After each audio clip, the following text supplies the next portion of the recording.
moments to make a clutch like that happen in the grand finals. It is not easy, ladies and gentlemen.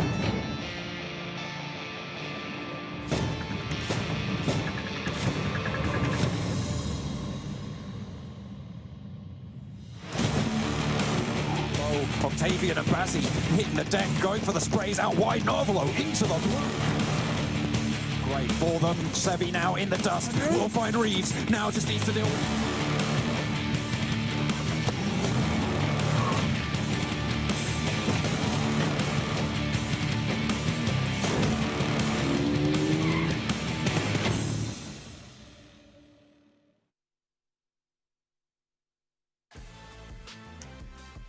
Hey everyone, welcome back to the PUBG Mobile Pro League Western Europe Spring 2022 season. I am your host, Jason Kaplan, and it is finally time for our very final Super Weekend here. We have 3 days of action and 5 matches a day until we find out who our top 16 teams will be and who will be participating in the finals. I can't wait. I know you guys at home can't wait, and I'm sure as hell some teams out there can't wait on top of that. But before we can even get into the matches, of course, I got to introduce the gentlemen who carry me on the desk, even though my feet will still drag against the ground. We got Maxman and Kalaris here. Gentlemen, how are you two doing today?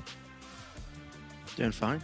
I don't know. You set up to prepare for something. I don't know. I'm bracing for impact, but no, I'm doing fantastic, Jason. I'm waiting to see who's going to be able to potentially step up and get those wins, because that's going to be the real important thing today, is to get those chicken dinners, get that $1,000. Yeah, that's what a lot of people are going to be focusing on. I'm all right-ish. A lot of flu allergies today, but that'll be fine. It's not going to stop me from enjoying some PUBG Mobile action. I'm not gonna lie, Kalaris, have you been at the gym? You were filling out that shirt nicely.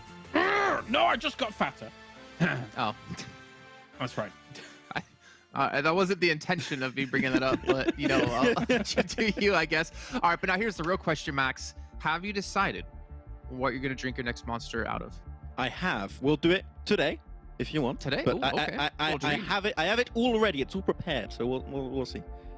Okay. Well, do you have your Monster Energy, which, funny enough, is our official energy drink provider here at PMPL, all chilled and ready to drink? Is it nice and cool? Is it cold? It's in the fridge, actually, right now. Do you prefer warm Monster? I don't know.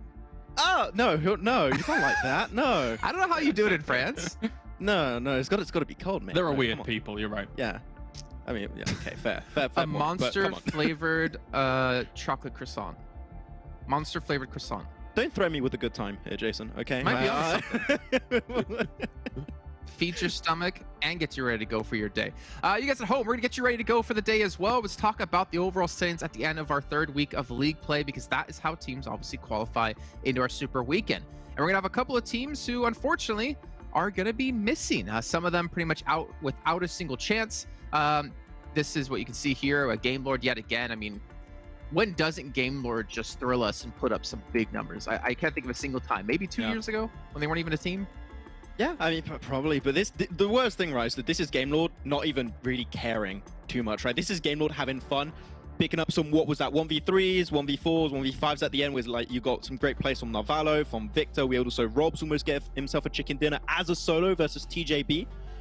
Yeah, I mean, Game Lord, now going into the Super Weekend, I'm scared to see what they will do going seriously, because as they said before, they're aiming for that chicken dinner, they're aiming for the $1,000. So Game Lord are going to be very scary in the Super Weekend. Yeah, it's difficult to remember this kind of dominance. Go ahead. No, finish your thought, because I was going to change the topic. It's just, you know, you look at them in league plays, they're always getting 1st or 2nd. Super Weekends, they're always getting 1st or 2nd. Actually, it's always been 1st. Never mind. Yeah, so very, very terrifying to go up against, as you say, Max. They're just going to be looking for the chicken dinners this week. But also, Kalaris, look at number 8. Team Doom, a team we have not seen in the single Super Weekend, has qualified, and they've done it on the front page without a chicken dinner, more importantly. Truly, the guilty pleasure, not only of me, but also this entire desk. I can speak for them. They're going to deny it, but no, that's what they actually mean. Team Doom here looking to push on in this Super Weekend. They are our one hope at upset, our one hope at retribution for Team Doom. Yeah, it's going to be tough, Max. They are competing, obviously, against Romanian Boys, who have only played out 1 Super Weekend, and then Shockwave, I believe, has played out 2. But we'll get to that in just a little bit of time as we'll head over to our 2nd page, because there's going to be a certain team that we're not going to be seeing.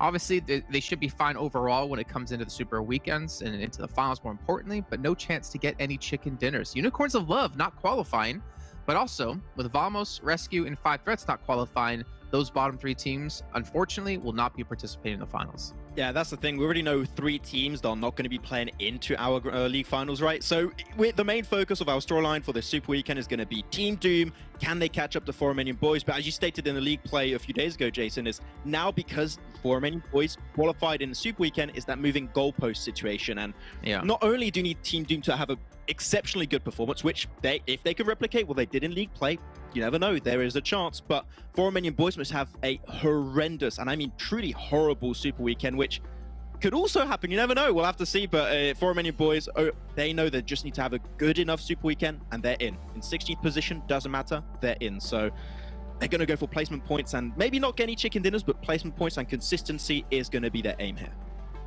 And the thing is, right, they have an advantage if you are Romanian Boys. You played out 15 more matches than Team Doom. But there is statistically a chance for Team Doom to actually qualify. I believe we're actually going to look at, well, a certain way to do it, right? If we look at Team Doom and we look at the best day they've had yet so far and compare that to like the averages of Romanian Boys across every single day, we can see that technically if Romanian Boys play on average and Team Doom can replicate that performance over the course of the next 3 days that they had on day 1 of League Play 3, they can qualify. I think they get to like 168-ish points, and Romanian Boys would be around like 140-something-ish points. There is a chance, but James, that chance, it's very tough. It's very small, but there still is a chance. Yeah, for sure. I think here, as we take a look at the numbers playing out, as you say, there is an opportunity. However, we are going to have to see Team Doom play up to their best day here so far. I think as to what Max alluded to, there is also the potential, right, that teams can fall. Teams can have a hard time here in the Super Weekend. For Romanian Boys, I don't think has been nigh on unstoppable when it comes to the potential of that occurring here. So there is an opportunity. I think one thing that surprised me the most about Team Doom is that there is that opportunity on Miramar specifically when they came into their best day. They looked great on it, double second places on it. I want to see more of that. It's a little bit unfortunate going into the Super Weekend, right, for Team Doom that we only have 1 Miramar per day. So we're really hoping to see them make the most out of those 3 Miramars. Of course, you're looking at the Erangels. If that could also be their best maps in terms of performance in the Super Weekend, that'd be amazing for Team Doom, right? But 11 elimination, I think that it's a little bit of an overshot right now to expect them to get this type of average elimination, average point per game. It is a very, very good average to have. So over the course of 15 games, there's a chance of that happening, but it's going to be a rough one, right? We're just holding on to threads right here, but if this happens, this could be one of the best comebacks I think I've ever witnessed in PMPL right now, right? A team be able to get back from last place in 1 Super Weekend to qualify. It happened in PMPL Arabia. It might be able to happen right here. Now, let's be fair, though, right? You talk about Team Doom and you talk about how Miramar, like they had obviously heavily in the pool in week 3 of league play. But if we think back to week 2 where Romanian Boys had their best performance, it was when there was Sanhok being played a majority of the time, or half the time, I should say. So both teams not being gimped, but both teams having to now kind of prove that maybe we can play well on our own map of Miramar for Doom and Sanhok for Romanian Boys, but we have to be able to play well on Erangel because we play it 3 times a day. We play it 9 times over the course of this Super Weekend. That's our chance to really make our move to either solidify our spot in top 16 or to try to catch that spot in top 16. And especially because Erangel and Miramar, the focus is very much so on, I think for the most part, when it comes to some of the teams winning things out that aren't quite the very top level teams, the focus is on trying to find yourself a central compound, play it from there, and play out. It's not like Sanhok where, you know, the healing strat's been employed to get yourself placement points or something like that. So everybody's looking to just find those central spots, contest them for quite a long time in the games, and then win it out that way. Okay, well, you know what? I'm actually excited to see how things go. I'm excited to see if Team Doom can do it, but I think the tough thing is for them, and I think we talked about this quite a few times, mostly in relation to like league play, right? You don't want to leave it to the end to have to qualify for Super Weekend or qualify for the finals, because you know if they go into today and have a bad match 1, that means they have to get even more points every single time. Like their average that they need to catch up and surpass them. Even if Romanian Boys get 0 points the entire day, that average is going to continue to rise for every bad performance they have. So I think it's really easy as a team to get down on yourself of when you have that first bad match or second bad match or just a bad day in general of like, okay, well now we have only 10 matches to qualify, and it was already hard enough to do it with 15. Now we have 5 less matches. It's a very tough spot to be in, but it gives you a chance to turn yourself into a diamond. Yeah, I don't want to feel too negative though, is that you're looking at Team Doom's situation and how many points they need to get to catch up to Romanian Boys. I would almost have to say that at the end of today's, there's a very big chance we'll know already if Team Doom could qualify, right? So we'll see. It depends on how the first day goes. If it goes well, then there's a chance, as you said, Jason, but it's not looking extremely likely, unfortunately. Yeah, I mean, there's always that world as well that Team Doom drop on Romanian Boys, but realistically, I think that's not a viable strategy to go for right now. Maybe day 3, maybe day 2 if you fall super far behind. But let's talk about it overall. Let's get an idea, though, of, I guess, that point gap they have as well as what some other teams can really move, because there's still technically another team in here that has a chance to drop off if they don't have a good super weekend. But we'll touch on that in just a few seconds. You see GameLord, 410, 103 points beyond every team out there, with Eastern Stars in second place. They have 6 chicken dinners. They are playing phenomenal on our last day of league play, I guess across the whole super weekend. I wonder if there's a chance that GameLord, if their eye is on the prize of getting chicken dinners, can they pull off 10 here? Can they get themselves 4 across this super weekend? All they have to do, right, is replicate what they did in Super Weekend 1. Super Weekend 2, they could have gotten more if they had Victor, and I do remember also talking with them, and they did say that if they had Victor, they could have potentially avoided a few mistakes at the end to get more wins. So they are really aiming for perfection going into this. So I would say GameLord, with their full roster, with Victor, which is one of their star players on the roster, I think that GameLord could make the 10 chicken dinner dream happen here. So I mean, not only them, right, Eastern Stars, all the teams on this top page that know they've qualified here, don't go for placement points, don't go for high eliminations. Here, aim for the wins. That is all you should be caring about right here. 100%. You're not going to fall out of top 16, so get that $1,000 per chicken dinner. Let's take a look, though, at the second page. And Kalaris, I mean, there's, again, we talk about Shockwave a little bit. They're technically decently ahead of Romanian Boys, but I can imagine if they have a super weekend where they just tank out, like, teams could catch them. There is the possibility. Yeah, definitely so. If you look at what teams have been able to put up throughout super weekends, we've seen, 100+ point weeks, right? From quite a few of the teams. Now, Shockwave, 50 points week 1, 64 points week 2. It's slowly getting progressively better, but there is an opportunity here. If some of these teams down towards the bottom, you're looking at Doom to really kind of push up and start knocking people out, of course. But if Shockwave has another double-digit week, who knows what can happen if the teams right below them actually have a decent step up. And obviously Team Doom needs to really pop off, but they'll be coming in hungry. Yeah, I mean, you're talking about their first super weekend that was 50 points. That 50-point super weekend 1 was actually the worst point gain from any team in any super weekend in all of this PMPL, and even that would be enough for them to get towards that 150-point margin. And most of the time, from what we saw in the past and what's happening right now in this PMPL, is that if you get 150 points total in super weekend, chances are you're good to go. So even the worst performance replicated by Shockwave will be enough for them to qualify. So I think it's almost impossible for Shockwave to not qualify, but as you said, it's down to the chance. There's always that 1% chance that it could happen, but it does seem very unlikely also.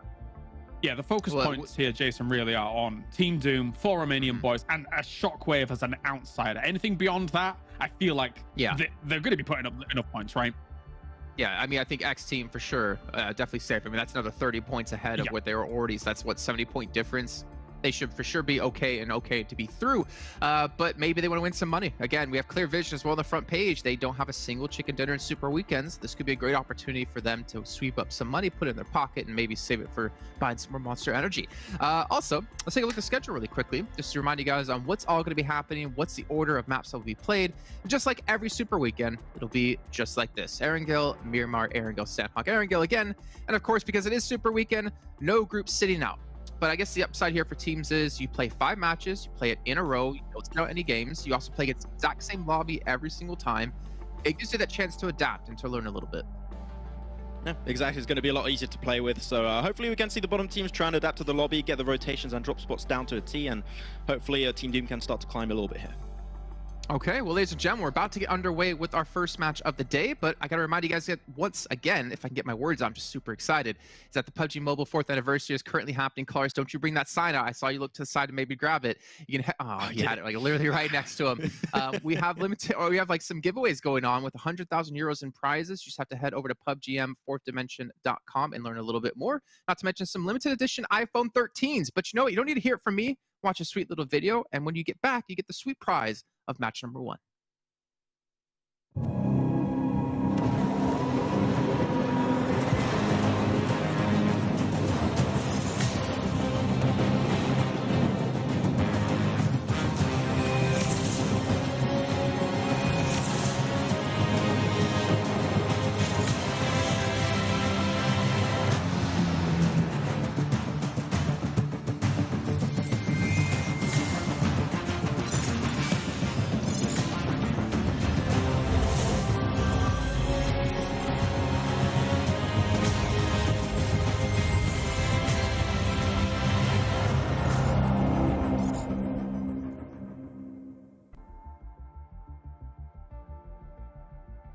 Well, there we go. We're going into game number 1 to kick off the final Super Weekend. Team Doom with a mountain to climb, and unfortunately, it looks like it's going to be Mount Doom that faces them. I like what you did there, John. Indeed, it's a massive task they have in front of them. Even if you take the direct comparison of the average points per game the 4 Romanian Boys had in their first Super Weekend, and you tied it up against the average points per game Doom had in their League Week 3, it still isn't going to be enough of a push for Team Doom. So they need to find something big across these 15 games, and it's cliche to say, but every single game is going to count. Every single point is going to count, because one bad game, and unfortunately the reality is they're probably going to get a bad game, but one bad game makes the average points per game required that little bit harder. It makes that mountain a little bit bigger. Yeah, I mean, with the fact that it's Unicorns of Love who didn't make it into this Super Weekend, it really has solidified the bottom of those tables. I mean, it's looking pretty impossible at the moment. Although, you know what, I've sort of contravened my own rules saying it's impossible, because it is possible for Team Doom to make it. But we're just more focusing now on looking at how these teams are going to be shaping up towards the finals, because most likely we kind of already know those 16 teams that are going to make it. We do. I do want to throw out it's a very big stretch of a caveat, but Shockwave, I look at them as a bit of a instability, right? Yeah, okay, they've gotten into the Super Weekends through playing passive and understanding that placement points and having a couple of good solid results through that works. But in the Super Weekends, they floundered, they've struggled, they haven't adapted, they've been blown apart by other teams around them pushing in. I look at them as a potential opening for Team Doom to get ahead, because I know they're still a moving target, but again, their Super Weekend results really haven't looked that good. It'd be interesting to see what they're going to bring here. Obviously, Shockwave revolutionizing Zaki. They've brought it into a new era, but not a great success, unfortunately, for themselves. Hopefully, they'll be able to grab a couple more points on this game, stretch out that lead, and as Max was saying on the desk, if they're able to get up to that 150 mark, which is very likely to happen, it's looking pretty good for them to stay in. So, all in all, I imagine we are going to be seeing them in the finals. We are going to be seeing a little bit more from them. What I'm interested about this week, though, is that a lot of teams will be playing for those chicken dinners. I mean, the desk mentioned it as well. A lot of teams are going to be playing more for the win, more to get experience, and you can really see some limit testing in these next 3 days. Yeah, 150%, John. I know they know that Narvello game, or they're just having fun. They're going to be going for chicken dinners. When I talked to Kale of FTY, they said their focus is to go for chicken dinners and Super Weekenders. Of course, $1,000 per win to look forward to if you're able to get a couple in your bank account per se. But yeah, very much testing the limit, pushing yourself as a team, and really using these 15 games to prepare for the finals. And it's a little bit unfortunate that that's kind of a big part of the focus, but we can also allow ourselves to speculate maybe what the finals will look like through how these games are going to be played out through the Super Weekend. An early drop for 4 teams. That is really quite close there. Super Young roster down in their usual Primorsk, Shockwave around that Ferry Pier split. The newer entry, sorry, is that 5 teams in the Southwest? XTEAM and 4 Romanian Boys, both playing around that sort of quarry area. Very, very difficult to navigate for both of those teams. I think Lao at the most danger right now on the western side. A huge eastern shift on the circle as well. Potential for a military island circle. This southwestern corner of the map just got hot. Especially with phase 1 shifting heavily over to the southeast. We're going to see a barrage of players coming in from the western edge of the circle. So FTY need to be very careful. Giants also need to be very careful. we know that they have taken their time through a number of these Erangel games moving out of Pachinki. To me, this is one where they should be looking to move out relatively early, rotate in around the kind of underside of Potato Hill would be a pretty viable, strong spot. Of course, the unfortunate potential is that we could have a military island finish, and that does put a little bit of doubt into the minds of these players. Penta already on that military island. Not going to be having that entry on the eastern side for SWAT 69 just yet. They have yet to make that full rotate on the vehicles right now. But a lot of the southern drops. TJB went up to North George, big up to Severny. Big up to Severny. There you go. I like that. It's a phrase. But they are all the way up on that north side. Game Lord's going to be the arbiters on the northern edge. So I'm looking at where are Big going to be rotating. Are they going to be swinging around that direction? TJB, are they going to try and move south of the river early or swing around Stauber? So Game Lord, I think, are going to have maybe two teams potentially pushing in behind them. One thing that I've noticed, and it's definitely also a product of the playing path being more beneficial for teams up north rather than on the southeast at least, is that Eastern Stars have gone not so heavily towards Milta power, even with vehicles. That is clearly a product of the fact that Unicorns Love aren't in this super weekend. So a good landmass area around the eastern side is more viable. Even Real Tigers 9 going for a deeper 4-person split inside this game one. Now taking shots over towards XTEAM. We knew they were dropping close to each other, making his presence known. XTEAM, Great. They are getting away with it. They are getting behind cover. They are getting behind those ridge lines and will survive.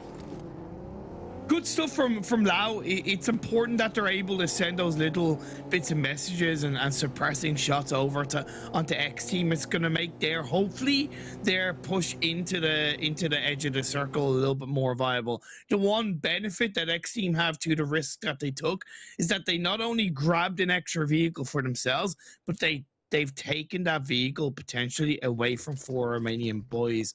We've mentioned it before, John, when you're able to eliminate a quick path line for an opposing team, it makes their job harder and your job a lot easier. XTEAM are faster on the rotate, though, this time around. And 4 Romanian boys are going to have them to... Well, XTEAM are going to move to the north end of Quarry. And in fact... looking to potentially get ahead of 4 Romanian boys now. If 4 Romanian boys stick there, it's not ideal. But it's a clear awareness by XTEAM, in my opinion, of what they've been able to do by take those vehicles away. And I always say, John, when you're able to understand that and then adjust and adapt yourself to what you've been able to pull out, it's great. Shockwave rotating into the western edge of the circle. A lovely 4-man push when they have an anchor point. Addis is there on his own. He's going to get knocked in. This is what I talked about with FTY. Why aren't they aware of the fact that we're 5.5, 6 minutes in? Teams who dropped on the west because of that very southwesterly initial point on the playing path are going to be swinging in. There's no need for that to happen. A little bit too far away from each other for FTY. It looked like they did start that eastern rotation just a little bit. Maybe just too slow on that rotation to regroup. Beg for Mercy moving a little bit deeper in now, and FTY.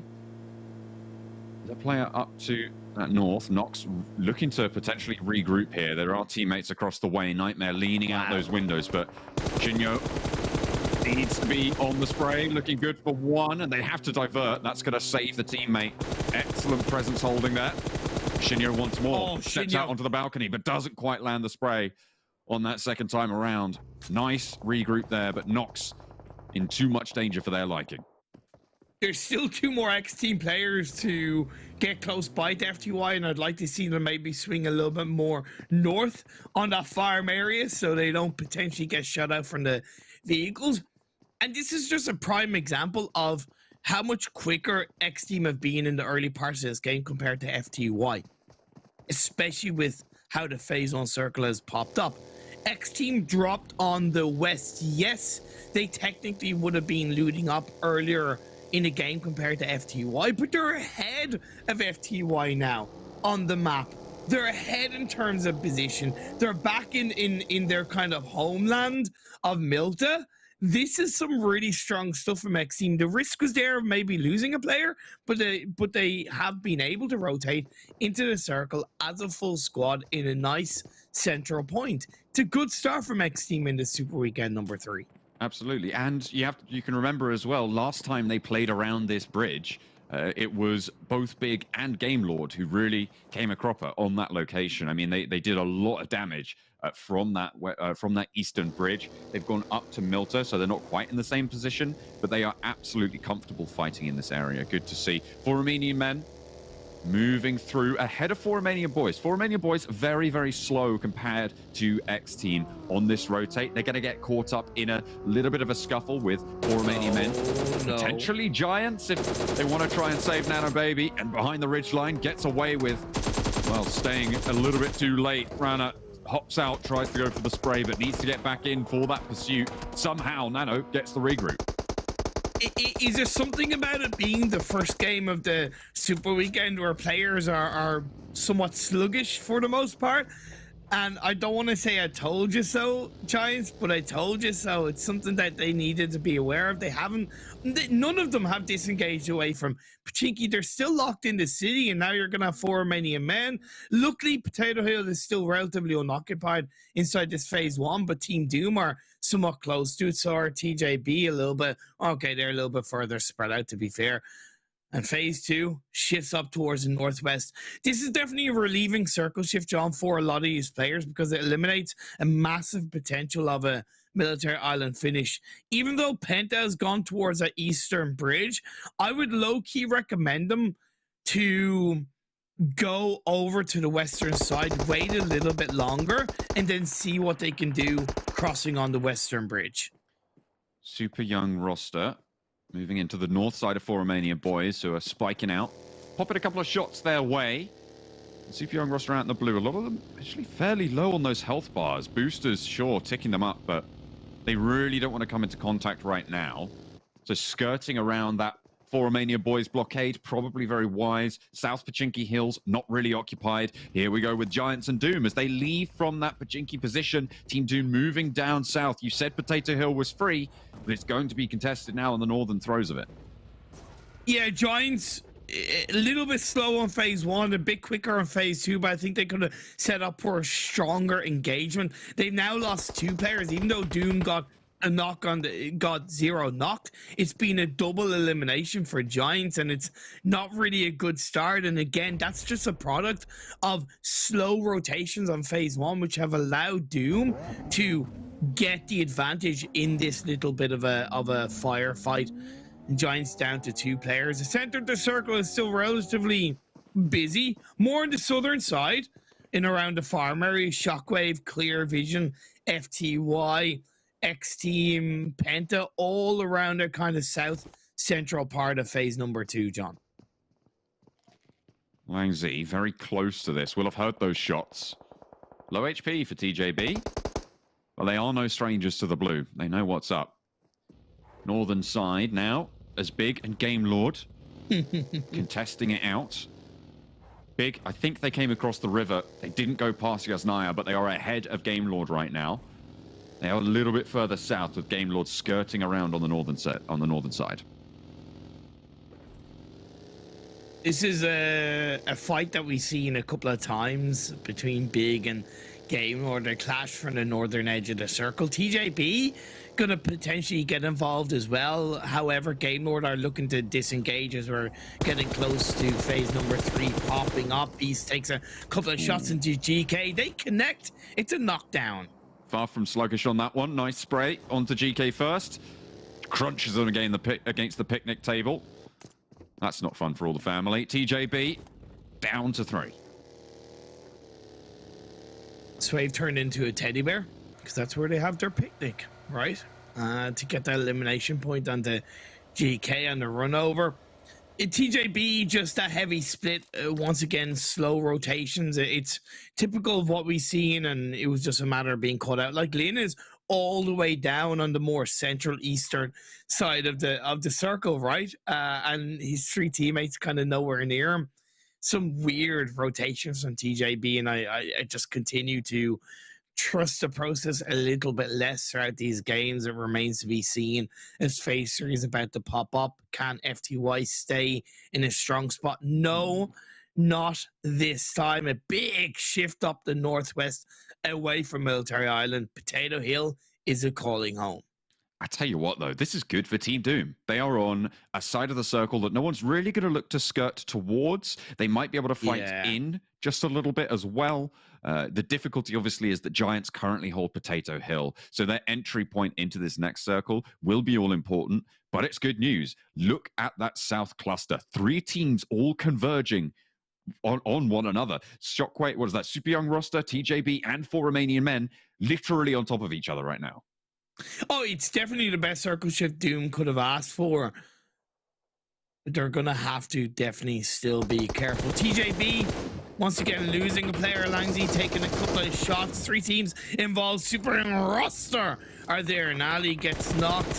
This is a little bit crazy. 4 Romanian men are still around. They could get into the mix. Looks like they will, as well, as they're going to be able to find one and take out TJB from the fight. But 2 players down from Super Young roster. They are just over the hill. They pick up that 3rd, leaving them 1 player to stand against the 4 Romanian men on the south side. I imagine they're going to want to go out hunting here. Elendo flushed. Where is the final player? Tam Tam crashing that buggy over the wall. Needs to get teammates back up. You know that you need to commit to this one. 4 Romanian men potentially worried about third parties here, as they know the teams on the eastern side going to be pushing through. Yeah, that's what I was thinking. In theory, they should be pushing this, and I understand why they're not, because of potential third party, but you also don't want to allow Super Young roster to get back up as a 3-man team. Most definitely, even a duo does pose a little bit of a threat. Sarah gets eyes on that, is going to throw out shots in towards the smoke, but I believe the revive should be executed by Super Young roster. Super Young roster picking up the pieces in this fight. Somehow going to be back up to 3 players standing. Healing, not quite there just yet, but Hamadi takes a forwards position, a scouting position. Clear Vision's bringing up the rear, and 4 Romanian men's time in this fight is dwindling. They need to be worried about this third party now, even more pressingly. Pushing up for Rana, nade potentially coming in through the window. Hamadi needs to be lucky to be able to avoid this one. Rana, where are you putting it? Downstairs. In come the third parties. I think those were shots from the back. Yes, they were, and All King gets knocked. So good awareness by Redox. That's some strong teamwork. But again, why didn't you push out when you had Super Young roster down to solo? A little bit of a slow response as Tam Tam gets a knock on the do.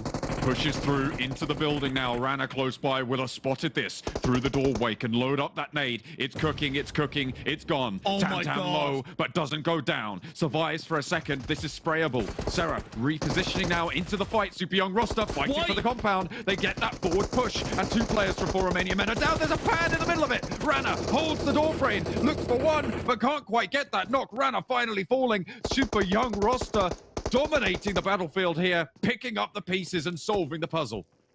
I think we can both agree that 4 Romanian men had about a 25 to 30 second opportunity to push onto Super Young roster when they were down to just 1 player. They didn't. I understood why initially. Then they decided they wanted to. They took a 3v4 fight, which was essentially a 3v3 fight, by the way, because Redux was covering behind them on the clear vision, and they ended up losing it. So poor from 4 Romanian men at the start of the Super Weekend. Let's talk about the circle shift, though. It goes down, south, east after a hard northwest shift. Team Doom now very close to Game Lord from top to bottom.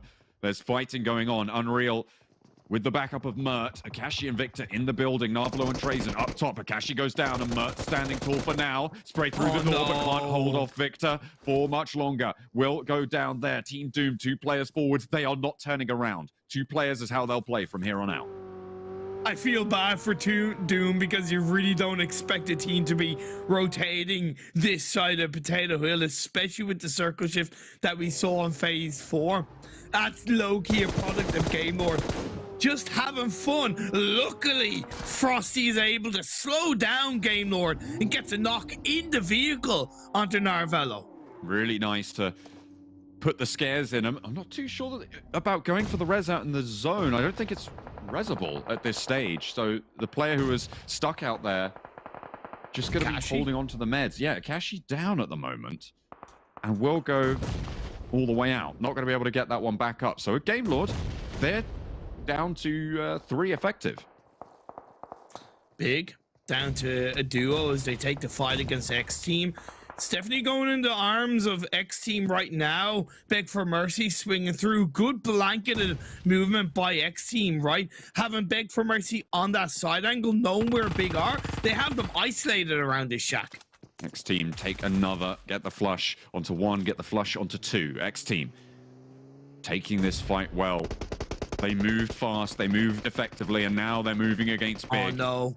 Oh, another nade over the top. They're right close to each other, but the push comes through. Beg for Mercy in the open. Needs the refrag, but Nightmare falls as well. Beg for Mercy flushed. Nightmare in the crosshairs, and Big looking to turn this one around. We've seen them do miracles. We've seen them work wonders here in Erangel, in the PMPL for Western Europe, and now Big and Swave moving as a pair against Zombie. Eastern Stars on the ridgeline, and there's more to do. Zombie will not fall just yet. Finally eliminated. Team Doom going down in the meantime. A bad first entry for their run, and Eastern Stars looking to take out Big as well. Yeah, great opportunity by Eastern Stars to pick up the third party and really kind of finish both of those teams off. There's so much that's going on in this game that's really kind of hard to keep up. It's even hard to talk about it because as soon as one fight ends, another one is happening. Penta on a spread going up against FTY. I believe that's K-Boy left in his own. Indeed, it is the case. Not going down without a fight, though. Able to pop those nades down the stairs, and Manu will get eliminated. Flushed as well from clear visions across the way. Through that door, Super Young roster under fire in the middle of the circle. Nades being cooked up by Dwas. The repositions are good for now. FTY with their last player. But he's getting bombarded. They are isolating these positions. Smokes to slow things down. That could be good. Dwas pops it in and gets a lot of damage, a whole helping of it. Last first aid in the back pocket for Kaleboy. Around the corner, Penta send it. They are going to push in through this smoke, find them, and take it down. Effective. I don't know if they knew that Kaleboy was last player standing. If they did, they should have pushed that without the nades. If they didn't, I get why they waited a little bit of time.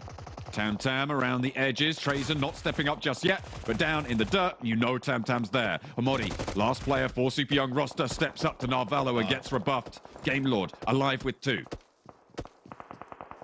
It's just Game Lord doing Game Lord things, having fun, going for eliminations, going for fights, and they're coming out on top. Eastern Stars with the circle centering up are going to have a bit of a tough task as they enter the circle from that eastern side. Real Tigers 9 in an absolutely fantastic position on the high ground in the northern edge of the circle. Oh, there's another nade, another knock. A flush comes through, but it's returned in kind. 2 players alive now for Eastern Stars. Alking makes the push. Clear visions with 2, and Doran's down. It's just Octavian in a 1 versus 2 now. I don't know if Clear Vision are fully aware. I know they were the ones to get the knocks in the Eastern Stars, but as a duo, they're a little bit careful entering into this building. They don't know that it's not a full force squad. They've counted 3 players down and out, but Octavian getting out, that's going to give them a little bit of a sigh of relief now. Shockwave on the south side of them have complete oversight on this fight. I appreciate the fact that Eastern Stars pushed in and went for the crash. We don't see that enough from the PMPL EUS teams, and because of Eastern Stars being just so secure in these Super Weekend games, they can afford to take these kind of risks, take these kind of chances. Stopping the peek from the window, Seiko mollies the position. Alking push to the back there. Upstairs in the building. Real Tigers 9 moving in from that north side. 7 teams remain, and both of Team Doom's catch-up targets are still alive. This is a disastrous first game for one of the very few pieces of volatility we had in it. But can Game Lord bring up that chicken dinner total to 7? We'll have to wait and see. You're looking for another $1,000 as a duo? For most teams, you say, no, it is impossible. Oh. but we see what Game Lord have been able to do as a solo, never mind as a duo. And they get the shift as well. I mean, how much more perfectly set up can you be for it? Shockwave will have to leave the compound. Clear Visions making that move as well in their future, certainly. PENTA try to make that cross, get Muzi there, get that foothold, but they are under the purview of Real Tigers 9. And Clear Vision going up against Shockwave. Whoever comes out on top of this could also put pressure on the PENTA inside the edge of the circle. SWAT69 is a full squad down in the southwest. Samo gets his shots off. Good play. Nightmare very low, drops to the deck, knows they want to go for the heal. Tiger moves on up, potential to guard out this ridge line, but he sprays, he lines them up again, and Samo, he's tearing Shockwave apart. Finally able to sit him down, but with Tigers, the last standing, Alking still alive, Hole scouting out this area. Here comes the push, suppressing on that ridge line. They're committing to this res, can't get over the wall. Oh, that time is so crucial. Tigers hops over, what's the challenge? On the spin, and finally Shockwave take care of Clear Visions. Real disconnected play from Clear Vision as Samo was doing all the work. What the hell was All King doing? Just sitting in the vehicle reading a newspaper? That should have been a two-man push off the double initial knocks that came through for Samo. Clean nade through the window. Holes, no chance there. Only one player now for PENTA. Muzi on the further northern side. 2 players standing for Shockwave with 3 eliminations, final 6. 4 Romanian Boys whittled down to a solo. SWAT69 on the southwestern edge of the circle are being barraged by nades from Kime of 4 Romanian Boys. Game Lord also doing what they can to slow all of these teams around them. SWAT69 took some heavy hits there, but will be able to regather themselves. Game Lord further ahead. It's Kime. He's got the VSS. Are they even going to know where he's shooting them from? He's back down in the grass. Love, it's great to see the no VSS being played out. He actually got the squad right before being taken out by Real Tigers 9. Incredible solo play from Kime. Power of the VSS, the suppressed sniper in those late circles. It's so hard to hear. SWAT69 had no clue where they were getting shot from, or if they did, there was not that much they could do about it. Shockwave now taking that punishment. 4 Romanian Boys down in 5th place after getting that squad wipe on to SWAT69. But that is a lot of points that Kime just earned for the team. Real Tigers 9, the only team up as a full squad. This is 4v2v1v1. Ooh. There's the shift. With Game Lord on the long side of it as well. Will be guarding everyone. 3 teams now remain as Shockwave fall in 4th. Real Tigers 9, in my opinion, need to just crash the building that Game Lord has. I understand why they want to get rid of Muzi first, but as they step up, if they're too slow in the swivel, Game Lord are going to punish them. Smoke's blooming on the cross. Real Tigers 9 repositioning. Really strong hard cover. And Real Tigers 9 don't know where everyone is. Muzi pops that smoke to guard off Michu's position. Hardman repositioning there. Look at the spread that Real Tigers 9 are operating with now. I appreciate the rotation from Hardman. I think he's doing a great job of helping his team gain some control in the edge of the circle. Muzi isolates a player from Real Tigers 9 and chips away at their defenses. Narvalo and Trazen on the inside track. Mango from the northern side. Hardman on the west. And just Muzi standing. He's been spotted, but shots returned immediately to the position. One thing I worry about with Real Tigers 9, though, is that they're too heavily spread. There's going to be no bounce back. There's going to be little trade coming through as Narvalo chucks out a nade. A little bit to the side, a little bit short as well. Not going to be good for it. Spray to Muzi from Nazgod, but immediately hops out the buggy. Spotted Nazgod. An eagle-eye hawk, but Hardman finally gets the angle, and Mango takes the buggy up in flames. In the meantime, though, Nazgod down. It's 2v2.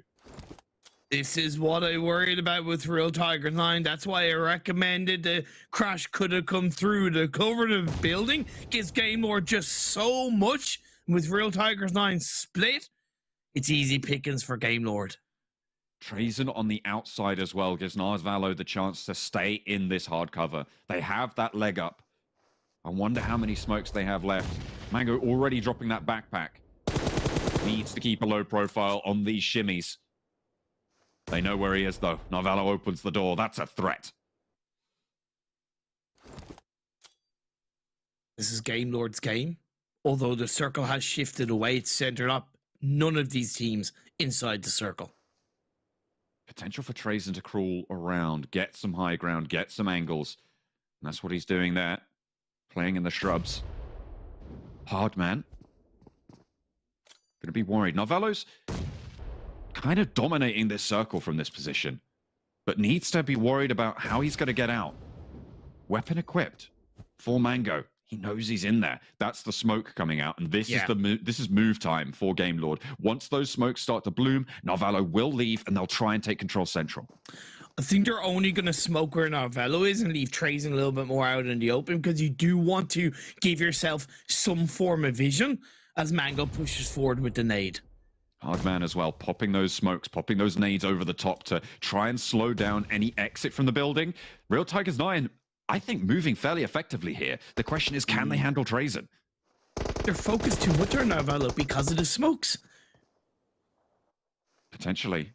But Narvalo's now out. Down in the smoke. Nade from the off angle, but it's one crossed over. Narvalo under threat. Damage taken. Narvalo low. Mango also taking a little bit of damage. Hardman moving forwards, no meds, and Narvalo falls first. Mango opens it up. It's just Trazen for Game Lord. Do they know where he is? Did they spot that nade coming from the off angle? They want this slush onto Narvalo, but Mango is isolated away from Hardman. He'll have seen that. He'll know exactly where this player is. He knows where Mango is too. It's all on this spray transfer. Looks for one, but he can't find Mango. No, he's moved to the side. Trazen spotted him. Real Tigers 9 take down Game Lord in the sneakiest finish to boot.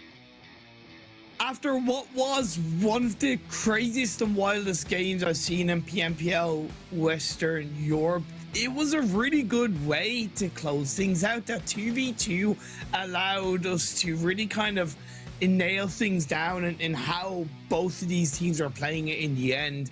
It was well coordinated by Real Tigers 9 as two separate players. They took their time. I do think for the most part Game Lord were in control. Narvalo was doing a lot of a real lot of dictating with those smokes, and the distraction was there. If Trazen had stepped up earlier, i.e. before Narvalo got knocked, then it would have been Game Lord's game. But I think a slight misstep in coordination and communication lost Game Lord the chicken dinner.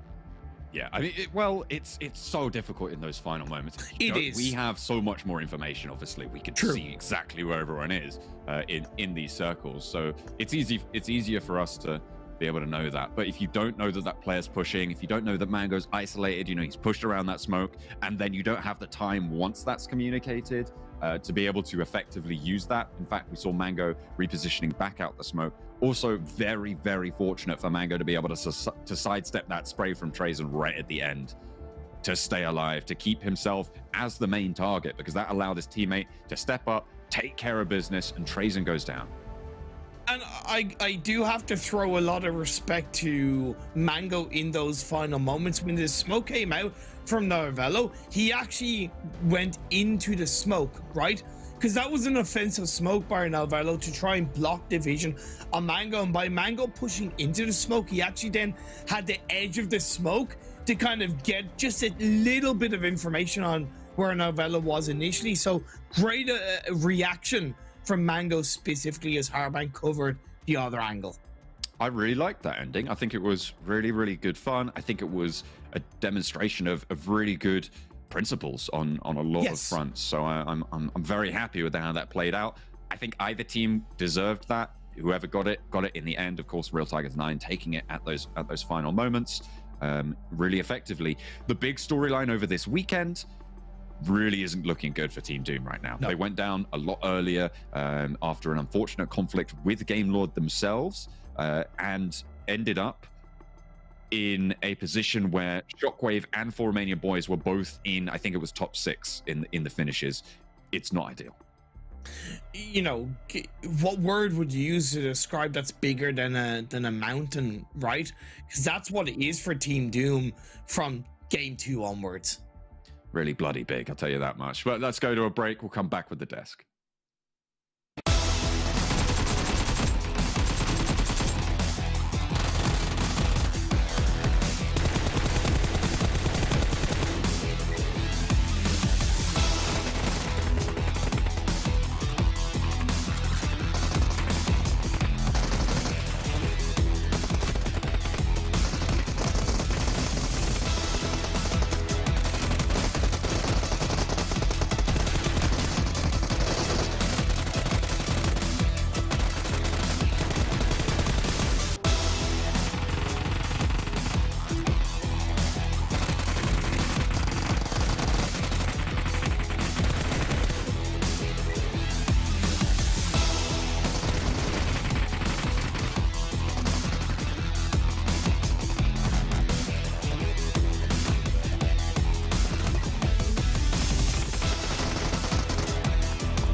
Welcome back, everyone, to PMPL Western Europe Spring 2022 season. Jason Kaplan, Maxman, Kalaris at the very end. We had our first match now done and finished off here, gentlemen. Well, our always, I don't know where I'm going with that one. We're definitely set on a couple of teams in particular there for Romanian Boys and, of course, Team Doom, and we'll check in with how they did in just a little bit. But you guys at home, keep in mind, if you guys are watching PMPL through the bottom right there, right under Max. Come on, Max, give it nice little hand gestures. I can't Why are you get it. scratching its head? I'm trying to get it. You trying to grab it? Okay, I'll just display it. There you go. So production, if we can move that under Kalaris instead of Okay. under Max. Fair enough. I'll do No, it you guys justice. watch and earn rewards through the 15th to 17th of April. Just make sure you head into the Esports Center on those days. But we still have a little bit of time until we get there. I believe that's actually going to be for the finals for Western Europe, and I can't wait to see which teams advance into the European regionals. But for now, let's focus in on the match standings, right? Let's see how many points the teams got to really focus in on our two teams in particular. Obviously, Real Tigers 90K getting the chicken dinner, getting an extra $1,000 themselves is fantastic. It's phenomenal. Even Game Lord getting another 20 points added to the tally. Yeah. But for Romanian Boys and Shockwave on the front page, 12 and 10 points. That's not a good sign for Team Doom. Yeah, if you're a Team Doom fan right now, this is like the worst case scenario. This is the worst timeline you could be in right now. Is Shockwave for Romanian Men, Boys, getting himself a really good start, and them having, what was that, 2 eliminations and 0 placement points, and they crashed right into Game Lord 2, Kalaris, right? It was like the worst game you could have ever asked for, unfortunately, for the side of Team Doom. So they need to catch up, and as Imperium stated also at the start of that game, right? When they have one bad game, the average need to get per game increases, and it's going to be happening like that again and again and again. So rough start for them. Yeah, as you say, running into a team like Game Lord, worst thing that can possibly happen in a game like this right now, considering they are just going to be playing for the frags. Well, arguably they're going to be playing for wins, because of course it rewards yourself that $1,000 at the very end of one. But you know, with that usually comes eliminations on the path to victory. And Game Lord were almost able to get this one if it wasn't for Real Tigers 9 coming up the rear. Why did that sound so odd? Was that just me, Max, or did it sound odd to you as well? Yeah, that's why I didn't want to talk after. Like, yeah, It's a racing term. You guys are weird. I don't Okay. know. I mean, you brought up a racing term that only you know, I guess, on this this desk. It's like bringing up your WrestleMania references when Max and I don't watch it either. That's Imperium bringing up the WrestleMania references. Anyway, moving on. I'm pretty sure that was a Kalaris. After none of it? I'm just kidding. Let's move on to the second page, though. Let's see what the other teams did here. We can see Team Doom 2 points. Now, I will give them this. If they went out in zero place in 0 eliminations, I'd be like, okay, this is rough times for Team Doom. The fact they have 2 eliminations, to me, like I think they understand the gravity of the situation and how they have to get big points, and they went for something. It just didn't work out ideally for them in the end. I don't know about that, because the 2 eliminations they got Okay. right, Kalaris, if I'm not mistaken, was Giants literally rotating right next to them. They explode one car. They're like, oh, 2 eliminations. Oh, great, amazing. It was not them actively seeking it out. I have the impression it's just them playing edge very heavily too. They were northwest and they went over to the western side where they did encounter Game Lord. It's not like game-changing gameplay from Team Doom. This is something you would have seen them do in the past. So sure, they get 2 eliminations. It's a good. It could have been worse, right? They could have got 0. They could have got 1. Technically, that is worse. But it's not them actively going for it. That's fair.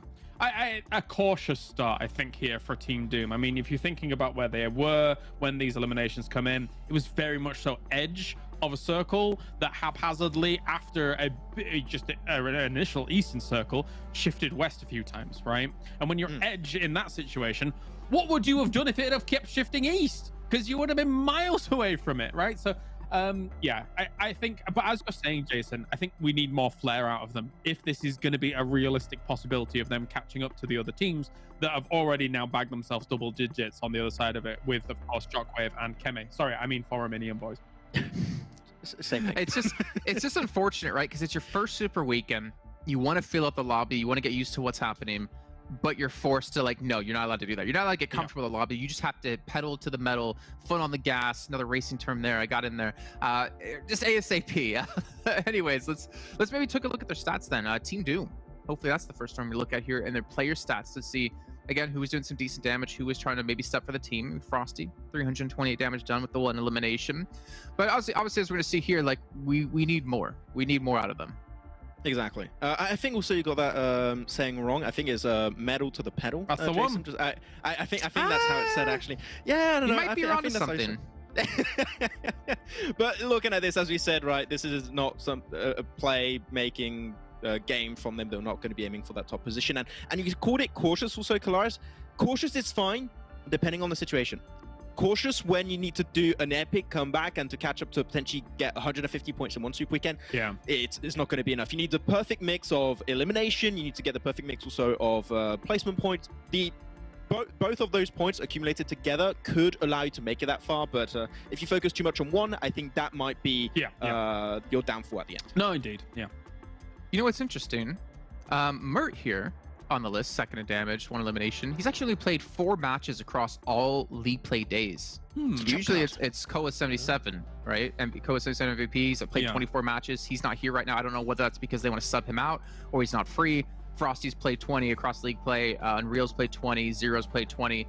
So interesting choice, actually. Again, I'm not sure the situation surrounding it necessarily, but that's something we definitely need to pay attention to see if Koa comes back or if Mert will be a permanent addition in the Super Weekend. It's actually weird because Koa was the top fraggles of the Team Doom last league player. Yeah, we're both thinking on the same page here, and it was quite a significant margin as well. If I think he had something like 24 eliminations at some point. Next was 0, 24? like 16 or something. So yeah, there is a difference there, and maybe he just can't play right now. Maybe they're bringing him in later, but I think if you want to keep your hopes alive here for Team Doom, I think you gotta have Koa in. To be fair, though, for Mert, I mean, if you just extrapolate like some numbers, right? He's played 4 matches across league play, as I mentioned before. He has 6 eliminations. If you played out 20 matches, you multiply obviously everything by 5, he would be on 30 elims. So technically, like, if he could, 5 times 6, if he did play more of these matches, theoretically, he could actually be putting up bigger numbers than everyone on the team. So that's also an interesting factor. But again, it could have just been one good game. It could have been maybe like a really good match they had where they had a ton of limbs and he was playing. We don't know the actual situation necessarily, but something to keep an eye on, I guess. But let's maybe look towards Keme, or Romanian Boys. Maybe their player stats in the last match as well, and see if Keme again, oh, what a surprise, leading the team, the superstar here, with 4 eliminations. I think the thing that impresses me most about this is, yes, they were kind of playing salvage down towards the bottom. Some of their movements, they got a little bit fortunate with a lot of these Western shifts for the circles to try and make themselves get the points here. Keme survives, and then all of a sudden, Keme only has a VSS. And then all of a sudden, Swat69, who we felt should have been a bit more proactive given their position, right, Max? So they could, we feel like they could have gone down, crashed in on Game Lord, and tried to make something happen there. They didn't do that, and they fall to a cross spray from this VSS by Keme, which was the perfect time for him to strike, getting themselves effectively 10 points on the board. It's Keme, right? We know it from the very start. We still have that little bit of a lingering hope that we're going to be seeing Lao, Book, or Royal, especially set up eventually. That'll be the big hope for the team, but it's not happening just now. I mean, if Keme still gets these amount of points every single game, it should be enough for them to secure their spot in top 16. But going into the league finals, it's only 8 teams making it up there, so this would not be enough, I would say. And again, just to point this out, Royals played 11 matches out of every match they played total. I mean, Keme has 39, Tudor has 34, Lao has 28, Poco has 27, Fury has 17. So Royal being the 6 behind the second lowest on the team. It's an interesting sign again. Like, are they just trying to get in some experience before going to the finals so they can be more confident with some backups or some substitutions? Is there something else in the team that's going on? Do they maybe they just feel confident they're going to qualify, so might as well just let them play a little bit of matches here? I'm not sure the situation necessarily, but again, it's really interesting to see what is going to be going on throughout the rest of today and of course the next 2 days. But let's take a look at the schedule, because the next match, as you can see there, is 50 seconds away until we get into our second match of the day, which will be on, of course, what, Max? Miramar. Yes. I was curious if you would be like unsure and you would like kind of question like Miramar? I expect the trick questions now. It's fine. I'm trying to bait him. All this time I've been testing you with trying to host. You're just catching on. You're spot on. You'll be replacing me next season. But you know what's replacing us right now? Our casters. Let's head over to them as we get second match underway. That's right. We're here to replace Jason for no other purpose than that. We're going to get rid of him. He's been here too long. He's just too tall. He doesn't fit through the doors anymore. It's not going to work. No, it's not going to work out for us. We can't be dealing with Jason anymore here. Without fitting through these doors, it's just awful. Sometimes he gets caught in the door. I can't quite get to work that way. It is awful, but today I was able to squeeze between his arms, which was an ordeal to say the least, but an ordeal coming up here will be Miramar. A slightly more unenjoyable map, as we always mention here. I did love Max's rendition of Miramar, which I'm not going to repeat myself because I would not do it justice. But yeah, getting you roll your R's? soon. I can roll my R's, yeah, 100%. Okay. But stop challenging me. What are you doing? What is this? I don't like this. I just you I'm just giving you a challenge. What are you Stop gonna it. do? I'm doing it. You sent me off kilter there. I don't like that. I at really all. have done. You have. But Tapped yeah, your wing. this Super Weekend, it's big for Team Doom. That's about it, really. But again, it's just a lot of these teams now showing their dominance. And so far, you know, I said in league play, I would be disappointed if Game Lord don't get a first or second place. I'm going to go straight on Jason's bandwagon and say I'd be disappointed if they don't get first. Yeah, I mean, you'd hope so. Step up from that second place now. With Team Doom only getting 2 points on that first game, and for Romanian Boys and Shockwave both getting pretty deep into it, it's not looking good. It's not looking good. Unicorns of Love, obviously very, very safe right now in that third place currently on the overall league play, Super Weekend standing, sorry. Obviously not playing this Super Weekend, but they still have a 22-point lead over Big. That will probably close Clear Visions, probably looking to leapfrog them as well. The playing path from Oasis down to Los Leones. Absolutely, and I think this Super Weekend right now is all about earning as much money as you can from these Super Weekend. Get those $1,000 for hitting those chicken dinners. I mean, if you can pump it up, even if you're a lower team down in the lobby, getting those points absolutely nice. I mean, Real Tigers 9, they're doing fairly well for themselves, but a win like that is big for them because they get a fair bit of money from 10th place, getting those chicken dinners in. I think for Romanian Boys, though, getting Keme into that final circle there with the 4 eliminations and the 10 points total, that's going to make life very hard for Team Doom. You can see they only got 2 points last game. It is not what you want. And again, this is a moving target, and it could go up, you know, it could stay still, but it's not something you can really rely on. At the moment, Team Doom just need to get consistent top 3s. That's basically the way they get in, it's consistent top 3s. Yeah, I mean, absolutely. It's so difficult for them right now with an 81-point differential. Circle goes all the way away from them as well to the north side of Miramar. They dropped out late south of Los Leones, all the way south of it, and will be on the back foot here. On the northern side, though, there's a little bit of conflict. XTEAM and TJB on the north end. We do have our 2022 PMCO Spring registrations now open. That's through March 31st through till April 13th. So sign up, grab the prizes. You know, we always want to encourage more teams coming into the actual scene. And, you know, PMCO is a great place to start. It's where we started, me and you, John. It's where everyone else can start. Maybe you can get to a PMPL. I can't get to a PMPL, but maybe you can, and that's what matters.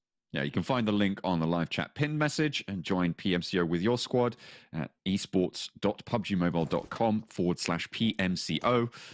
Head over, check out that link, and of course, you will be able to get amongst it. Get amongst it. And maybe, like Team Doom, you'll have a chance one day. Maybe.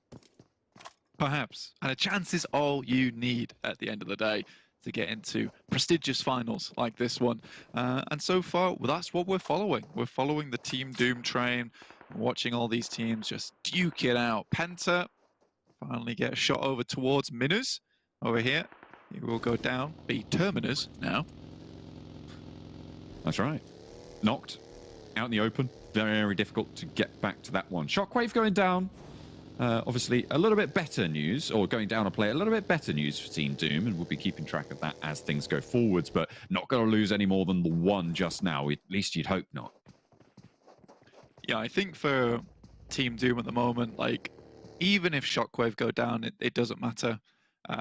Because, like, 126 points, I think that is just, unless they have the most awful Super Weekend, that is just out of range. And if we look at Game Lord, right, I think they were on almost, I think it was 409 points last game on the very first game of the day before they got that second place. It's almost 200 points a Super Weekend, which is excessive to say the least. And Team Doom has to replicate something like this in this Super Weekend. That's the difficult thing. Like, they're going to have to replicate something huge. If Romanian Boys hadn't have made it into this Super Weekend, you know, I definitely think that chance would be up like 60-70%, right? But now that they're in, it is very, very slim. Very, very slim chances. However, I said this about Team Doom right at the beginning of the league play. I was like, they're off our radar. We're not talking about Team Doom. We're not talking about RESQ. We're not talking about 5 threats. And Team Doom proved me wrong. And now it's time to do it again because I'm naysaying you right now, which means you perform well. That's how that works. Is it? Yeah. Okay, fair enough. How it works on most of these teams, apparently. Yeah, I mean, it seems so. Giants at the moment in Ladriera. There you go. It's a bit of a fun one to say. Sorry, in Monte Nuevo, actually, just a little bit further north. I even got the position wrong. And they are going to be looking to play from that southwestern edge. Pretty chill right now for them. No one directly ahead, but these next circles probably going to push them into harm's way. There's a road directly from Monte Nuevo all the way up to San Martin, which is going to be very, very treacherous as teams start to move northwards. Yeah, you just wanted to say Ladriera, didn't you? I did. I saw the 2 L's and I was like, ooh. Oh, I'm on that. Give me that. I love a bit of pronunciation now and again. On it like paella. Paella? Paella. Why are you saying paella? That's how you say it in Spanish. 2 L's, isn't it? Paella. Yeah. So, why are we arguing over Spanish? We don't even speak Spanish. Speak for yourself. You take that back. You're the one who made us say, I can't take what you said back. How's that going to work? Come on now. Be you reasonable. put it back in the box. I unleashed it, and now it's your problem. Romanian Men down towards Los Leones. They're not really going to have to move too far into the circle, but later on is when it's going to pose some bigger problems. Romanian Boys are not dropping on the southeast side of Los Leones this time, up towards Crater Field, so much easier spot for them, I'd say. You've got a lot of scouting to be done up here, and with the circle favoring you like this, happy days, right? I think for Team Doom, it's no longer a case of being able to predict where Romanian Boys are going, because I do think that they are adapting on the fly to Team Doom, because this seems to be where they're heading right now, is around the areas that Romanian Boys used to drop. On the road again for them, still have to head northwards to Team Doom. FTY over in Minas Generalis, trying to look to get away from it, head a little bit more central. Very central positions right now between Crater Fields, Water Treatment, and Hacienda. So teams like, actually, Game Lord, very central right now. For Romanian Boys on the edge of Crater Fields, they've got a solid spot here. Absolutely. I mean, like, it's all the scouting you need going forward. Game Lord, similarly, over towards Hacienda del Patron with some high ground to play around with here, which they can use to try and look out for any teams that might be coming into the circle. Just looking at the circle itself and those pain points at the moment, I'm looking over towards just underneath Picardo, coming towards Power Grid. You know, teams will be seeing you move through here, and it's a little bit treacherous ground all in all. For Romanian Boys, on the other hand, are going to try and get up top, stay up large. I mean, they are very central in the circle, and this is where I'd say this is a good play to go for, right? Because you know that the circle's not going to be moving too much away from you. Now, this is the fun part. I love Can we this. make it happen? Spider-Man. There we go. Spider-Man does whatever a Spider-Man does. And he's up. Can he sing? No, he can't. Don't Look out. blame me. It's John I'm trying Allen. my best. FTY coming up against Big at the moment. Knock's already knocked down. Haley Boy. Needs to find some shots here. Gets up high ground. We'll try and leverage that position. Big at the moment, kind of crushed into one corner. But with Beast on the off angle, does provide them a little bit of relief here. It's difficult for FTY right now with 3 players not in this fight. Big can absolutely turn the tides on this position, on specifically Haley Boy, unless he gets some miraculous knock. Spot it out, legs cut out from underneath him. There's the 1-2 sweep from Big. Yeah, and that's enabled entirely by Beast there. Really, really well done. And that's just knowing your compounds, right? Know where the exits are. Mihi is down, unfortunately. FTY looking to try and at least get an elimination point out of the back of this, but Swave is in. He's ready to assist. I don't think FTY is just close enough yet. Nades would prove a problem with the UAS being there. It does make it easy to nade out, as I say, and get the nade coming through. They get the flush and a re-knock as well. So Big now on the back foot. 3 players from FTY. A reposition came through. Beast up the top. And a very, very split Big. If they get these knocks, these flushes as well, they can get this res until FTY decide to go for this push onto Swave. Yeah, I do think that push up from Swave was a little bit dangerous there. Maybe Mickey has to get out of danger a bit quicker, because with the UIs pulling up like that, it's very, very obvious where to nade, because you have the sound cue as well. Molly over the top side there. Swave is able to get away with some nice smokes coming through from Mozero and Co. But yeah, Big will be down to 3. And this is a reoccurring trend now that needs to stop before we head into finals, which is losing a player early like this. And yeah, you can say that Big is just having fun with it, but I mean, Gamelords is doing the same thing, but they don't necessarily have to lose one player in the early game. Nox nade over the top. Beast hiding from it now. Swave still down. Just res now. Big up to 3. FTY not able to extra at that point onto their tallies, but Swave immediately put back down by Addis. Really nice find there for the FTY team. Going to keep the players down the bottom of the hill busy. Beast on this ridgeline, being pushed on, taken low, sprayed on out. FTY moving through this well. Mazzaro now caught, and Big, they are not going to be able to punch through this FTY hold. Absolutely not. I think for Big right now, everything's gone wrong for them. I think the push-ups were not great. I do think that the way they've gone about this fight has just been a little bit poor, in my opinion. I think the initial start of it was fantastic, but the afterthoughts were not so great. And I think this is just a case of the big split far too often. Hopefully they can figure that out, honestly, because right now, Big is just struggling on Miramar. And again, like I said, if they want to be one of the top teams come finals or want to even get that first place and steal it away from Gamelord, they need to work out these problems that they're having on these maps. And it's also very hard for us to analyze this because it is Super Weekend and not really a lot of this matters at the moment for some of these teams. So perhaps they're not playing at full strength. It's just hard to tell. And I think when we get to finals, we will know. But Big, for the time being, perhaps just keeping cards close to the chest. Swivel it around. Eastern Stars on the horizon. Nox turn their attention elsewhere, and one will fall. Doran goes down. Kapahala tagged on up low and will be ticked away. Mazzaro strikes out in the meantime, gets the flush onto Addis and brings them even. Really, really well positioned there for Mazzaro to be able to pick this one up. And Shinjo falls to Octavian over this ridgeline. And FTY, it looks like Eastern Stars have put their head on the swivel. A little bit. Shinjo going down here is great news, and Big might be able to get themselves out of this situation. And this is what I mean, is that Big is a very good team, 100%, but it's these odd scenarios where it's like, why are they showing up now at this point in time? Being able to, you know, pull things back is always a good thing, but I'd rather it happen sooner than later. Octavian, nade cooking, Nox with one as well. Sends it out just a little bit to the right there. Octavian, Kapahala, opposing side to this compound. Athis is still in this as well. And there's the knock. Octavian doesn't even look at it, but Nox falls down. Just Shinjo left.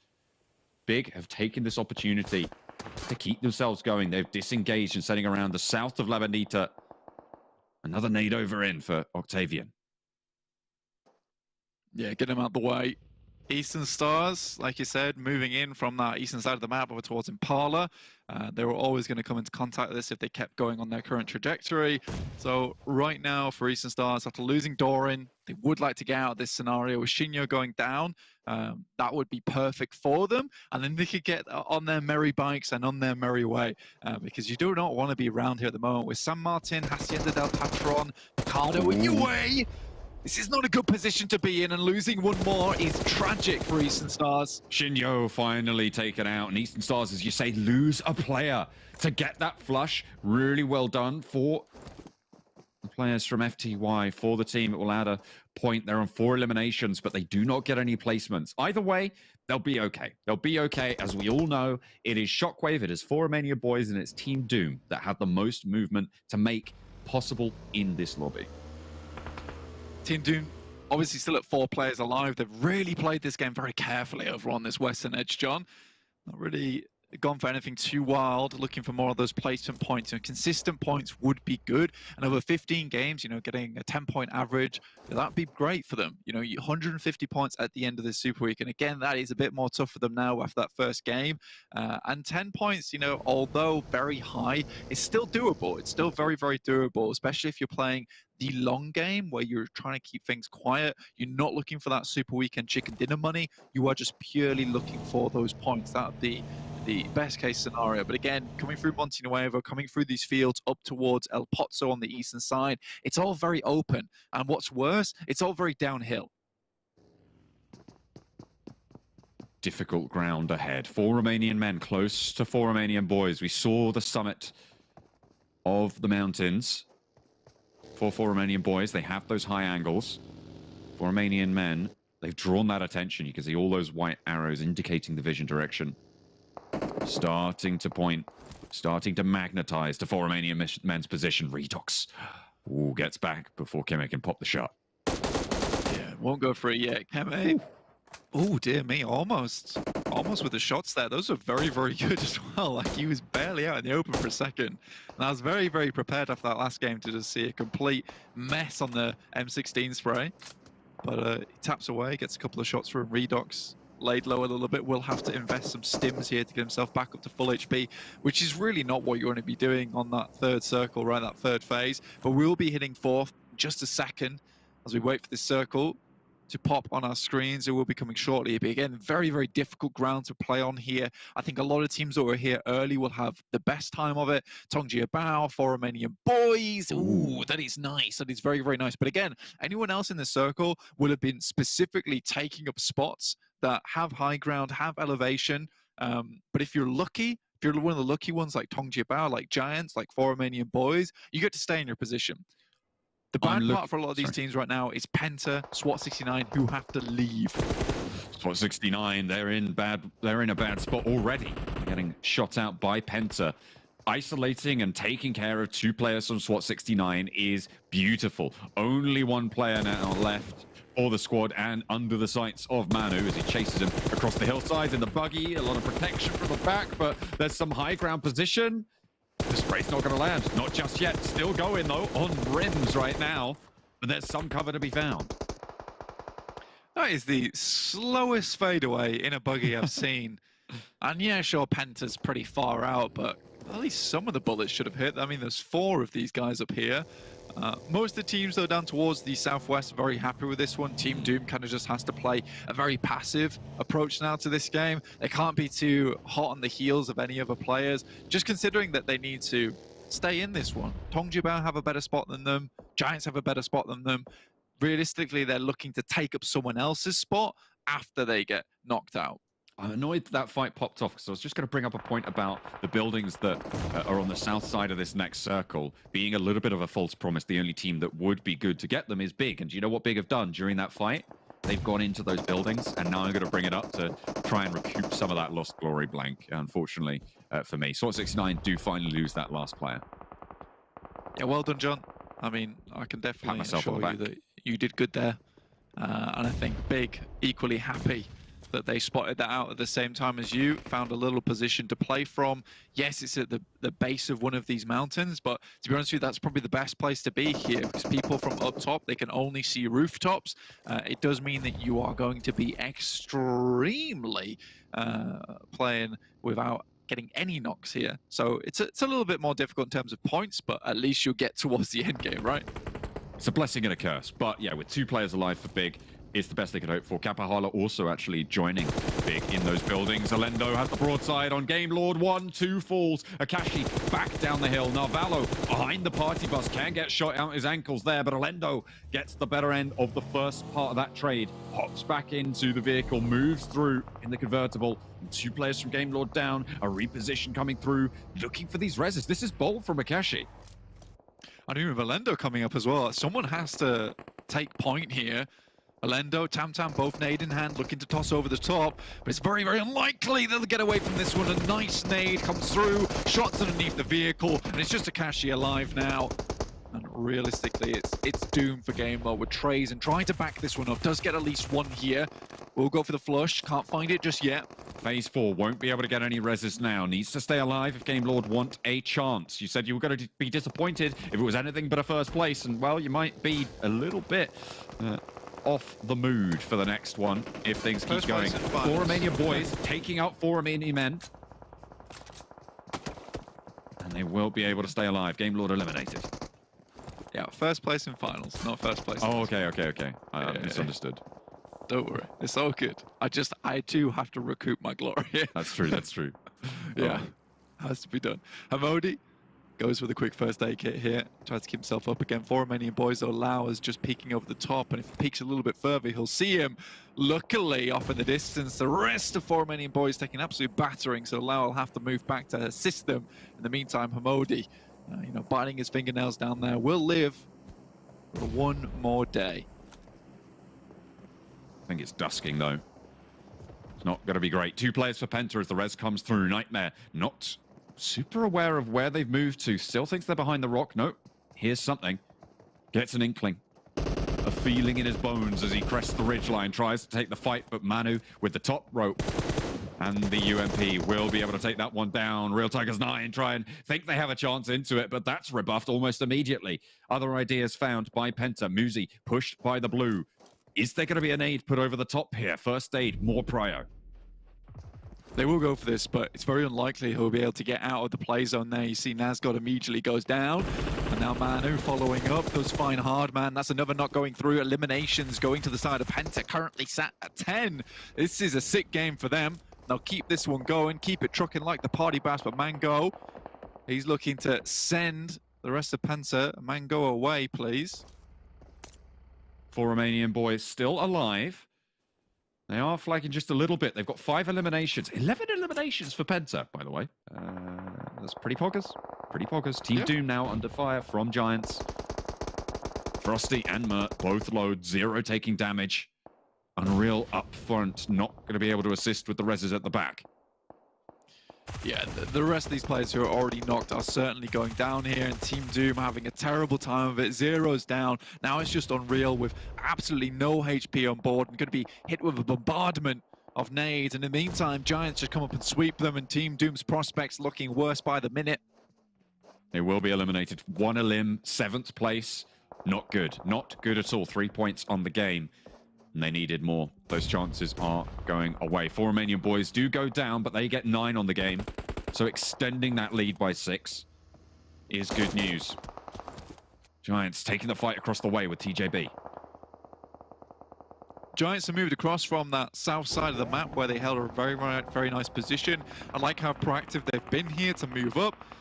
We are going to see Nano go for it. Oh no, don't switch away. We've never seen it on camera. And it looks like we'll never see it again. Nano looking down towards Big's position. They did have to move out, and now with the circle heading all the way up towards the northeast. It has blessed Penta here, who have really fought for their lives on that northeastern edge, and they might just be able to grab $1,000 here in this game if they can keep this one going. 12 eliminations. Dozens of people laying before their feet, but Manu bowing before the UMP spray from range, unfortunately, will get flushed out as well. Clear visions in their shack. A long way to go. TJB closest of the non-Penta teams. And Nano still with the high ground. Absolutely. Looks like Giants have done a very good job to get here. Unfortunately, Tong Jiabao just a bit ahead of them with GK first, sending out towards that northern edge of the circle, and no one quite seeing him. I believe Penta took a knock and a tumble in the meantime. Nice shots from Clear Vision again. They're still in this game towards the middle of this circle. They've been there for a very long time, but they haven't been very quiet about it. They've been quite loud with the amount of bullets they've been sending out in the mail, first class. Nano repositioned, spots Swave around the edge. Not going to be able to get this spray down. Teammate has to back it up. Spin out from Swave, and that is going to be it. Nothing doing there. You're on the broad roadside. Nade over the top from Samo. Heard those shots. A little bit long on that as Giants wanted to press this ridgeline. Samo sat down for it. And Giants can continue to move through here. The circle is going to push them, and they need to be fast. Alking will be spotted. Another molly into the building, but the top side from GK First is covered. TJB managing to suppress Pocus on the push.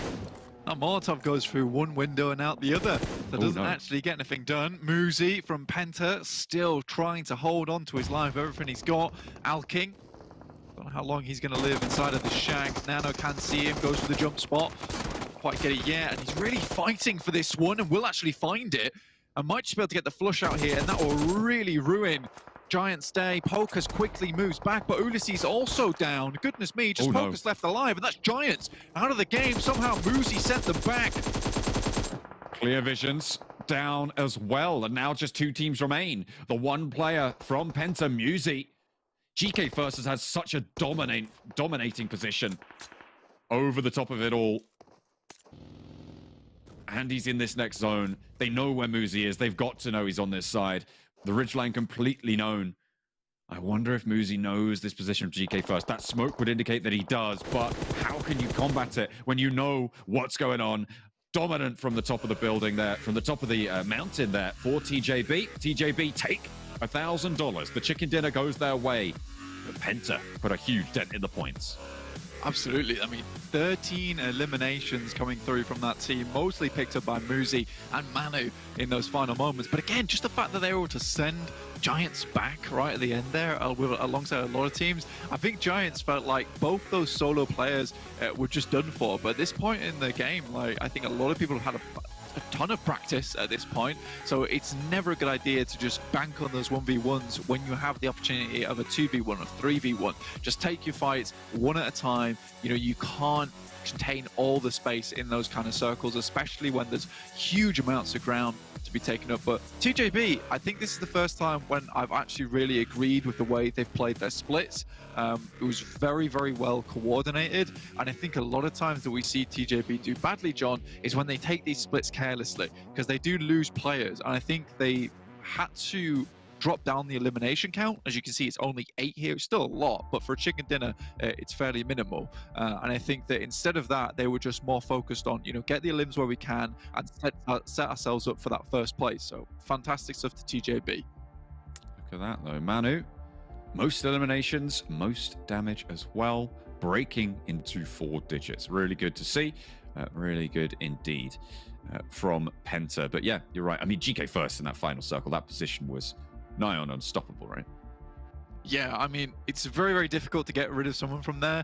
And I think that's what GK First has always been very, very good at, which is picking his moments and immediately getting into position. I think with 4 players right at the end of Miramar, it's always very, very difficult to remove you if you're playing up against like a couple of 3s or a few 2s.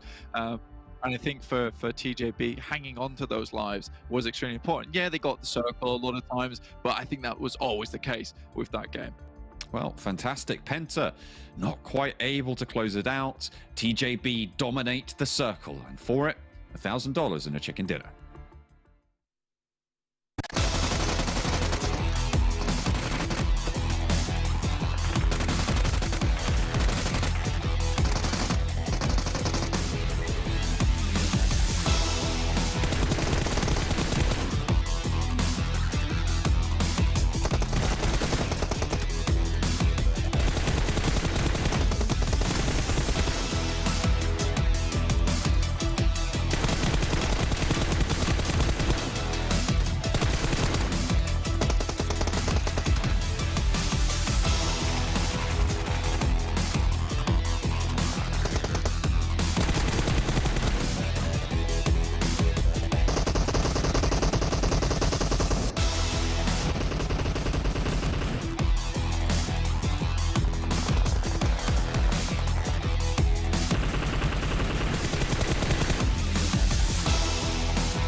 TJB Esports, formerly known as Team Panda, is the first champion of PMPL Western Europe, and there's no doubt that they can make it happen again. The team looks well in shape with their 5th place finish in the PMPL qualifiers last month that came along with 2 high-kill chicken dinners. During the inaugural PMPL Western Europe season, Linye, the brains of the team, led Panda with all his might and topped the tables in both the league stage and finals. Moreover, he doesn't come any short of firepower, as the IGL also became one of the MVPs of Season 1. For the last season, Linye and his longtime teammate and skilled fragger GK had joined Unicorns of Love and went on to score big on the international stage. They not only came second in the first ever EMEA Championship, these players did exceptionally well throughout the season and qualified directly for the PMGC West League through PMGC points. However, the Panda Band is now back together under the esteemed banner of TJB Esports, so Linye and GK are now reunited with Yiz and Langzi and Leng X for this PMPL. With years of synergy, the roster is looking forward to achieving even higher this time. But will it be enough against the fresh talents from the region? Tune in to PMPL Western Europe Spring 2022 to find out.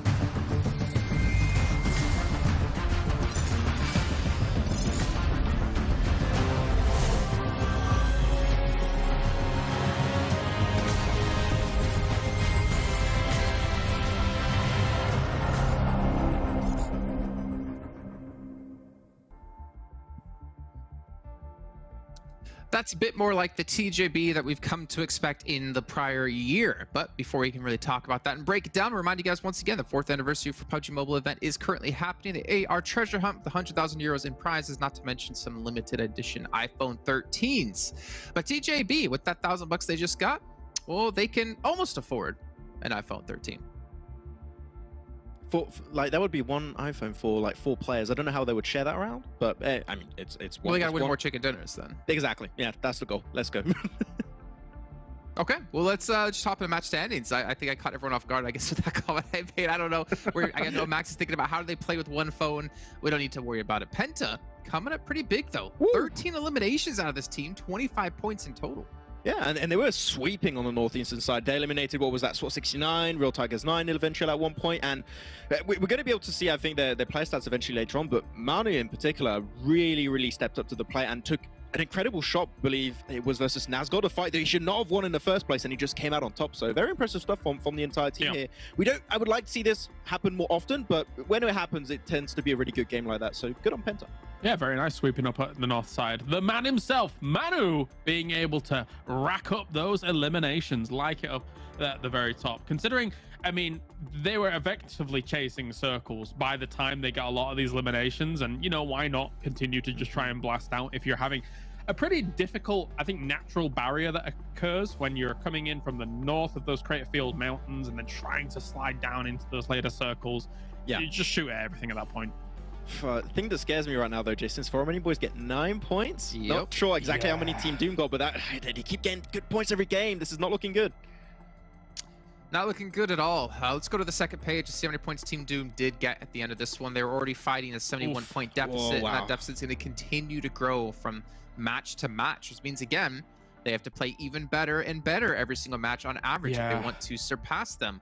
Shockwave getting 0 points. I mean, that's a sliver of an upside here for Team Doom. But again, the real threat for Romanian Boys to catch them is proven to be very difficult. For Team Doom in this game, it's another case of we're getting late to the circle here, boys. Like, by the time they get to the circle, you've got TJB north of you, you've got Giants south of you, and regardless of where that circle moves from that point on, like 10 minutes before they ended up being eliminated, they're going to end up getting pinched unless one of those teams decides to, you know, make a wild rotation either towards the east side of these circles, but they're not going to do that because they had positions of high ground power to work with. I would really like to see them try and play a central playstyle. I think we haven't seen that much from Team Doom in general right now this event, but I think a central playstyle would be the only way for them to redeem themselves, because right now they're just being held at arm's length outside of a good entry point to the circle, and it's just really denying them not only an opportunity to catch up to Romanian Boys, but allows Romanian Boys that survive long into the game to even create an even more significant lead. I think it was, what, 80 points after the last game, and I think he's even going even further, potentially at, like, we're getting close to a 90-point lead currently in favor of Romanian Boys. So yeah, Team Doom need a big change ASAP. Otherwise, as we said, we might know at the end of today if they can qualify or not. I mean, honestly, I'm starting to feel it right now. Like Might be if they done. don't like Yeah. start to Yeah, show up true. at all, if they can't like get a chicken dinner by the end of the day, I'd say that's it. But if they can't get more than 10 points, Romanian Boys score less than them, I'd say that's just it's a done deal. Like Romanian Boys are showing no signs of weakness. Yeah, they're not winning games, but they're still getting more points every single time than the team that's trying to chase them down. But let's maybe turn our eyes towards another team here. PENTA, actually, I think they were the 4th highest scoring point team in our second super weekend, if I'm not mistaken, and they come out with massive numbers here in match number 2 of our first day. And Manu, there you go, 1,000 damage done, 6 eliminations. I think Max, you were even watching one of the ways he was playing. He had a really good cleanup towards like 2. Oh, I can't remember the team off the top of my head, Real but a Tigers really 9. quick 2 elims. Yeah, Real Tigers 9 actually was very impressive because he was literally running down a hill, and normally that is not a position in which you win fights. And on the other side, you had Nazgod. He was behind a ridge. He literally had all the defense in the world to work with, and yet he peeks over, instantly shut down by Manu. So amazing stuff on this side. 6 eliminations this game, 6 eliminations also for Muzin.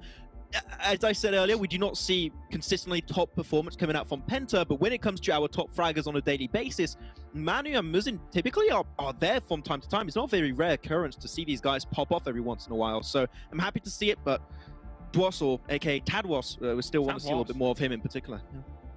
Yeah. Okay. Quick question. Actually, no, I'm not gonna ask this question. I think it's a little bit too negative actually to ask, to be perfectly honest. But either way, it is nice to see PENTA able to replicate some performance they had last super weekend and maybe become a title contender. Like this is a team at the moment with the way they're playing that could be top 8, that could make it through into the EU regional championships. I think so. Given the fact that they had that little bit of a bump up, obviously, I think week 1, would we have said that? Yeah, probably not. But there has definitely been a step up. I think they created a great barrier here on Miramar for any of those teams that were trying to wide rotate around the north side on that east rotate. And with that, they were able to understand where a lot of teams were and understand how to take the fights against them. Okay, well, let's take a look at actually how much damage they did for PENTA in particular in this last match compared to everyone else. And with the 13 elims, I mean, they're pretty far ahead of everyone else, quite honestly. However, TJB having a pretty decent conversion rate on the damage to eliminations. Yeah, I mean, it's off the back of that, 2-2 split, and because there was that road in the center right, Kalaris, what they were doing basically is just taking shots at Giants trying to cross over. Doom were already crossing that road, but they were actively trying to make sure they could not go any further. I think it's also for Romanian Boys, so not really too surprised to see quite a decent amount of damage coming in from TJB, but the 8 eliminations in particular, they were able to get a really strong conversion rate, and I think the good play from TJB is this: okay, GK First, you're our top fragger of the team. We're going to put you into the game-winning position in the circle, and we're going to clear the western side. I think that in terms of who you put in specific positions, I think GK First for that game-winning position in particular was the good play for them to make sure they can snatch the win at the end. Yeah, all the valleys really work against a lot of these teams that are in some of these final circles, as you're saying. Once you found the high ground spots, TJB, Giants had a nice high ground spot. PENTA had a few high ground spots throughout all this area. It's difficult. I mean, you watch Swave try and run through in a buggy, and I mean, unless his tire gets if his tire doesn't get popped, the spin out, maybe he can find some little spot, but all of it's just an absolute gauntlet to try and find yourself a safe spot whilst all these teams are shooting down on you. Okay, yeah, I think that's fair to say, to be perfectly honest. And something we didn't touch on, by the way, that I should have mentioned before, Big, you saw they had 6 placement points. Those have been actually removed from them due to a rule violation. So their points not going to go up by 6, but it doesn't really matter in the end, right? They didn't get a chicken dinner, so they're not getting $1,000, and they're not going to be knocked out of top 16. So really, at the end of the day, doesn't mean diddly squat. But it is time now. Do you know where we're going, Max? Do you know what we're doing? Are we going to the money meter? Is that No. We're going to the schedule. Oh, okay. I thought it was I don't know early where for money the meter schedule. came from. I don't know. No. This is like the perfect time to go to the Cool. schedule, because then we throw it to the casters in a few seconds. Erangel's coming up next. This is map 3. We're actually flying through the day. I feel like it's been a pretty fast day so far, and for Team Doom, it's probably felt extremely long and disappointing at the moment. It needs to be longer, yeah. Right, they need to. Now is the time. Get some points on the board. As Max says, I want earlier central positions. I want them to try and play from there. All right, Max, you know what time it is now? To send it to the casters. No, it's time to look at the money meter. Let's go to our casters here for match number 3. Cool, thanks.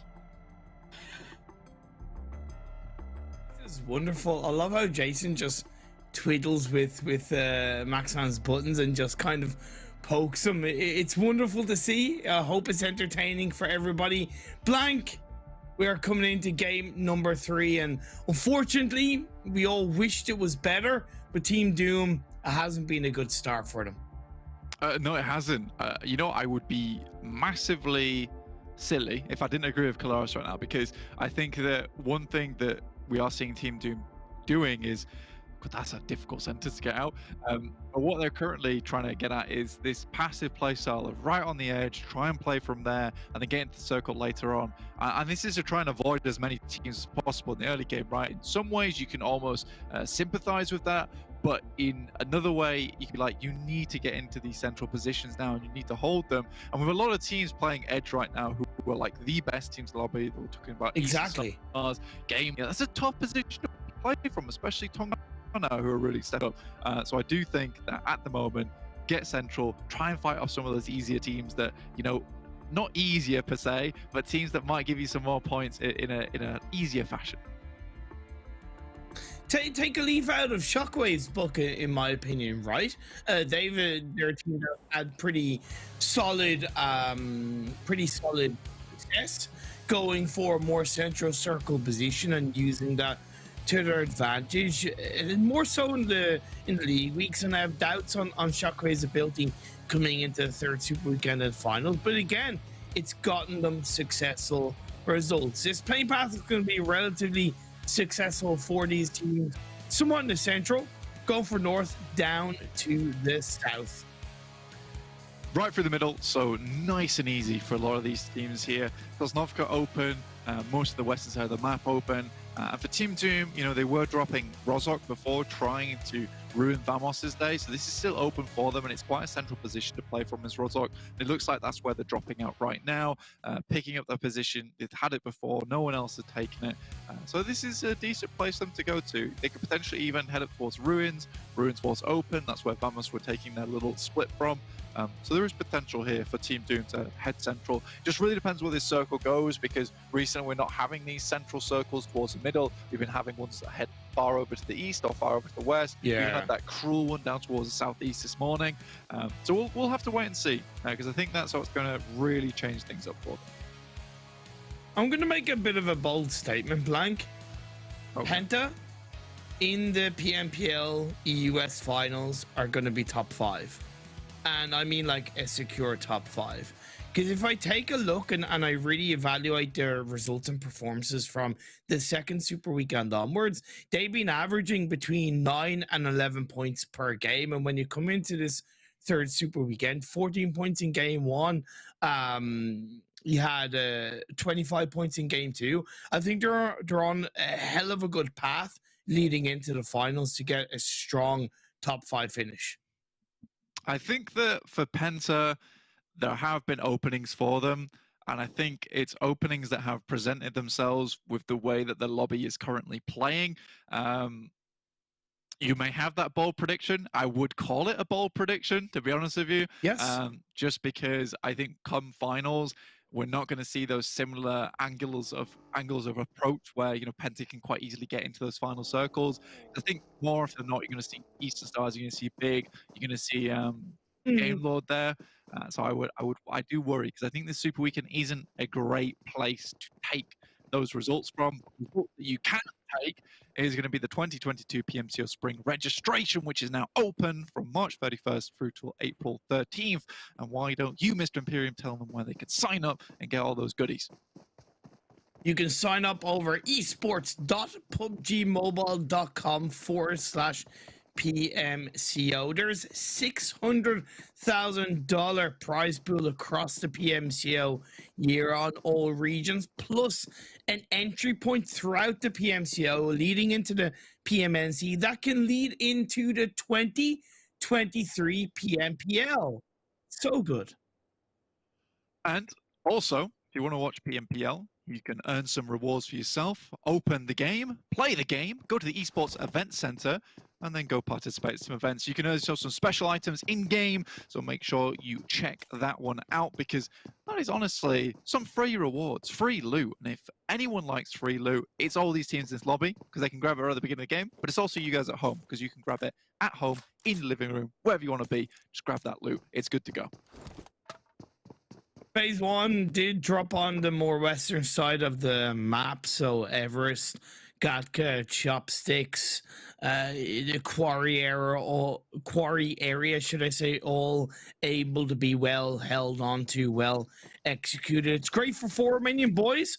Already have a four-man spread, and they've had a positive start to this third Super Weekend, considering the threat of Doom behind them coming into it at least. Yeah, I think for four Romanian boys, they have been fairly active in their approach to circumventing that issue, which is Team Doom catching them up, and that has existed in some very, very different ways in terms of four Romanian boys taking alternate positions over on Erangel and Miramar, as well as Sanhok, which I think is just absolutely brilliant stuff for them, honestly, going forward, as that just keeps Team Doom on their toes. And it has been a few times, especially in Miramar, where Team Doom's almost kind of put themselves out, trying to locate four Romanian boys down towards south of Los Leones, and this time they went up towards Crater Fields. So I do think that maybe at this point in time, it's better off for Team Doom to just focus on their own game as opposed to trying to bring four Romanian boys down. I do think that they've had almost a uncharacteristic approach to this Super Weekend, to be honest with you, so far. But I think that is driven by the fact that Team Doom is lighting a fire under their proverbial behind. An interesting adjustment for Eastern Stars in their looting area inside this game 3 of the day. Yeah, okay, they dropped towards the eastern side of the map, but instead of maybe trying to fight for vehicles between Real Tigers 9 and XTEAM, they and then driving to Milta Power, they've, with Phase 1 popping up, they've decided to loot the smaller kind of compounds in around the farm area. I think it's going to leave them starving of loot for the early parts of the game, but they technically can look for some early eliminations onto the likes of Real Tigers 9, gatekeeping them on the entry point into the circle. Yeah, this is some trash loot that they're getting at the moment. But that's fine. Like you say, you pick up anything you can get on the way over here, but you are ahead of the curve. You're ahead of the pack here, and especially for the Western Circle like this, it's kind of a good idea. I think for Eastern Stars, heading in from Milta Power has been rough for them, considering the amount of space that a lot of these teams do take on the eastern side of the map. We have Yaz with Game Lord, Unicorns used to drop towards Mansion of Lepovka, Real Tigers 9 up towards Mansion itself, and XTEAM and Milta. It's difficult stuff, and with FTY ahead of them as well, like being in front of the pack here is going to work out for Eastern Stars. Just in terms of like consistency, I think playing from Milta Power is great, and it's a fantastic rotate if you want to head down towards Novorepnoye with the vehicles. But honestly, it is one of those positions that you have to be very, very good in terms of your rotations to make it happen. And a lot of times we don't have this significant amount of teams, or at least a portion of our lobby, on this eastern side of the map. And especially, I look at it as a sign of the meta change of drop spots inside Western Europe. Last year, we had less teams really being aggressively controlling on the eastern side of the map, and that allowed Eastern Stars to dictate the play from Milta Power on their drop spot, whereas this year, gotta say, Real Tigers 9, although it has been a little bit of a hit and miss, they have been pretty defending on the eastern side of the map. So is XTEAM and so have Unicorns Love, and that's where I think Eastern Stars have found a lot of trouble rotating from Milta Power a little bit more. Remains to be seen if they're going to still hold on to Milta Power throughout the rest of the tournament. I wouldn't be surprised if we see them taking up Milta Power again once we head to finals. I think that the main problem, like you say, is the fact that it is a very eastern lobby at the moment with a lot of teams over this side. And I will say that, you know, even though they were playing in Milta Power, it was an awkward rotation for them, but oftentimes they did make it work. They did make that rotation work at the end of the day. But if you just want to get some points here and there, especially you get some chicken dinners where a lot of what's on the line here for this Super Weekend is purely those $1,000, which is a lot of money for getting these chicken dinners at the end of the day. So if you can squeeze out as many as you can here in the Super Weekend, you can bump up your finals like winnings, or the winnings at the end of it, like quite significantly. Big moving down from Severny across the bridge through the Cube compound on the precipice of Everest. Thank you, John. I'm kind of low-key stealing that word away. Kind of makes me feel a little bit intelligent. Precipice. Yeah. Oh, okay. Interesting. Very good. Love to hear that, you know. Grab the old human dictionary, John. Take a little word away from here and there. Tongjiba, on the other hand, towards Everest. Right on the apex of Everest. There you go, Mr. Imperium. There's another one for you. Up top is Langzi, trying to scope out the potential of what's happening next in this circle with the rest of his team, just bolstering this western coast. I think for Romanian Men, though, they're caught right in the middle of it, and this is where they need to be careful. I do think a quick group up here down towards the north side of Quarry would be intelligent, and we'll see if they do go for it. North side of Quarry and even south side of Quarry to an extent are all extremely valuable places in this phase 2 because it's high ground. It allows you to create a bit of a solid spread, and you're able to, for the most part, fend off teams coming in potentially from the west and the east. Because they were possibly a bit late to the party, they might not feel as confident going as deep on the northern part of Quarry. But for the time being, they've gathered themselves up as, okay, Real Tigers 9, the clear vision here. Having fun, just going all die hard at each other. Yeah, I mean, they're just absolutely going for it at the moment. Clear Vision do find one of the players from Real Tigers 9 who are currently rotating directly through the middle, just over the top side of Potato Hill at the moment. But with Real Tigers 9 currently having the high ground, perhaps they can get some retribution just a little bit here. Okay, yeah, obviously I kind of put that down to just the two teams clashing up against each other on rotational paths. Clear Vision a little bit late, I suppose, to rotate in from phase 1/phase 2, and for the most part, Real Tigers 9, presuming there was nobody gonna be there around the Potato Hill area. It wasn't meant to be. This is the team that we're really having eyes on throughout this third super weekend. Team Doom. Seems like they're listening, going for a bit more of a central circle position, but they are going to have to face off against Giants first. Good play by Ulysses. Murder's chucking out a nade. Can they do something with it? Not quite. Ulysses used that third-person perspective to get the knock. Yeah, they're incredibly pinched at the moment by Giants, who are playing a very good game at the moment. So Ulysses do find one, looking for another. Yeah, that's going to be a Frosty Unreal eliminated. That's the end of Doom. As quick as we talk about them is as quick as they go down. Once again, a 0-pointer in this game 3 of the day. Big taking advantage of it now. Their focus will be on Giants, and Beast gets a knock from a distance, followed by a second. Just like that, Giants down to just a solo. Pocus with a sliver of health. Bigger pushing in. They want control. They want the eliminations. They want the team fight win, and they're going to take it. So good from Big. It's on the compound just outside of Chopsticks that is so strong to control inside this phase 2. It gives them so much more space to play around, and with how quick they were to eliminate Giants, it's good time leading into the phase 3 shift, which hopefully won't be too painful for these teams. XTEAM taking shots on the FTY. This is not KO Boy, has no idea what's going on. It's spread it through the next circle to shift over towards the northeast, but FTY, they are pinched. It's a nice shift over towards the northeast here for at least Shockwave. They'll be happy with this one. And it's very, very sad news. I think that is Team Doom just kind of crushed at the moment in terms of morale and everything. FTY, though, in similar position there, getting squeezed. And slowly but surely, squeezed out of the lobby, that is.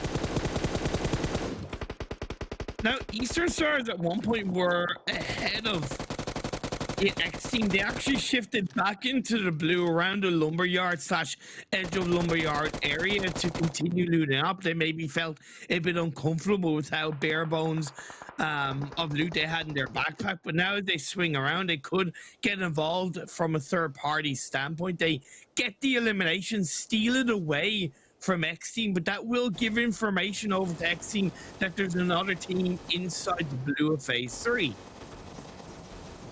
XTEAM here It would be Mercy, beg for Mercy, looking to get some heal ups. Well, all he does is have some bandages, and he's right out in the blue with the rest of FTY. Luckily, the rest of his team have moved ahead. PENTA down towards that south side. Currently set with just 2 players, unfortunately, and Shinyo looking for some more elimination points here, which is fair play to him. You know, wherever you can get him, especially after losing so many members on the way in. Does finally find the player on the backside with the ka-chunk. A very, very nice little sound to finish off that player. At least he can go out knowing that it was a thunderous exit. Nox. Go on, brother. Get in there. Go for it.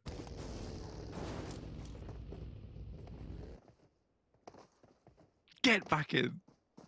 Imperium, go. All right. Are you in there? Oh, he's not. He's not in there. It's all good. Game Lord currently by themselves. Looking for Victor to find something on this south side. Victor all on his lonesome. Beast looking for some shots up towards the top, but it's Trazen once again with this off angle. Loves these off angles here. Sends a nade over the top. Beast currently on his lonesome. Quickly backed up afterwards. Trazen goes to the shots, but Beast has got this one on lock. Akashi sending off to the distance. Swave now finishes off Trazen here, Imperium. Oh yes, as I disappeared into the shadow realm, Big disappeared into more and more fights. Phase 4 is about to pop up, and boy, there's a shift heavily from the east down to southwest on the hills outside of Chop 6. Eastern Stars picking up another elimination point. Kapahala with that one. Although Octavian is knocked, that does give control over to Eastern Stars. Now Eastern Stars on this southeast side can start to make their way in pretty easily with Manu down, like you say. For Romanian Boys, though, on the other hand, oh, it just gets worse and worse for Team Doom, with four Romanian Boys in a very, very strong position just to the north side of this compound, this field, sorry. FTY, again, still being harassed by the remaining players of XTEAM. Nox tries to send something back, but Zombie, he's got this one covered. Smokes come out just in time from Shinyo to possibly get the revive onto Nox. Zombie, I don't know if he's repositioning to continue on the fight and give information. The rest of his team members are there, and that's going to be the end of FTY, harassed by XTEAM since the start of the engagement. It really felt like overall it was only going to go one way. Yeah, it's an unfortunate one. Big moving in, though, do lose one player to Tong Jiabao, who's really starting to step things up a little bit here, but Swave does find Langzi on the knock. In the meantime, Clear Vision taking this fight with four Romanian men. Nades going all over the place, and Rana with the panic smokes everywhere, but Clear Vision just going to send it directly into the tree with Sammo, looking for anyone he can find, does get some scouting done.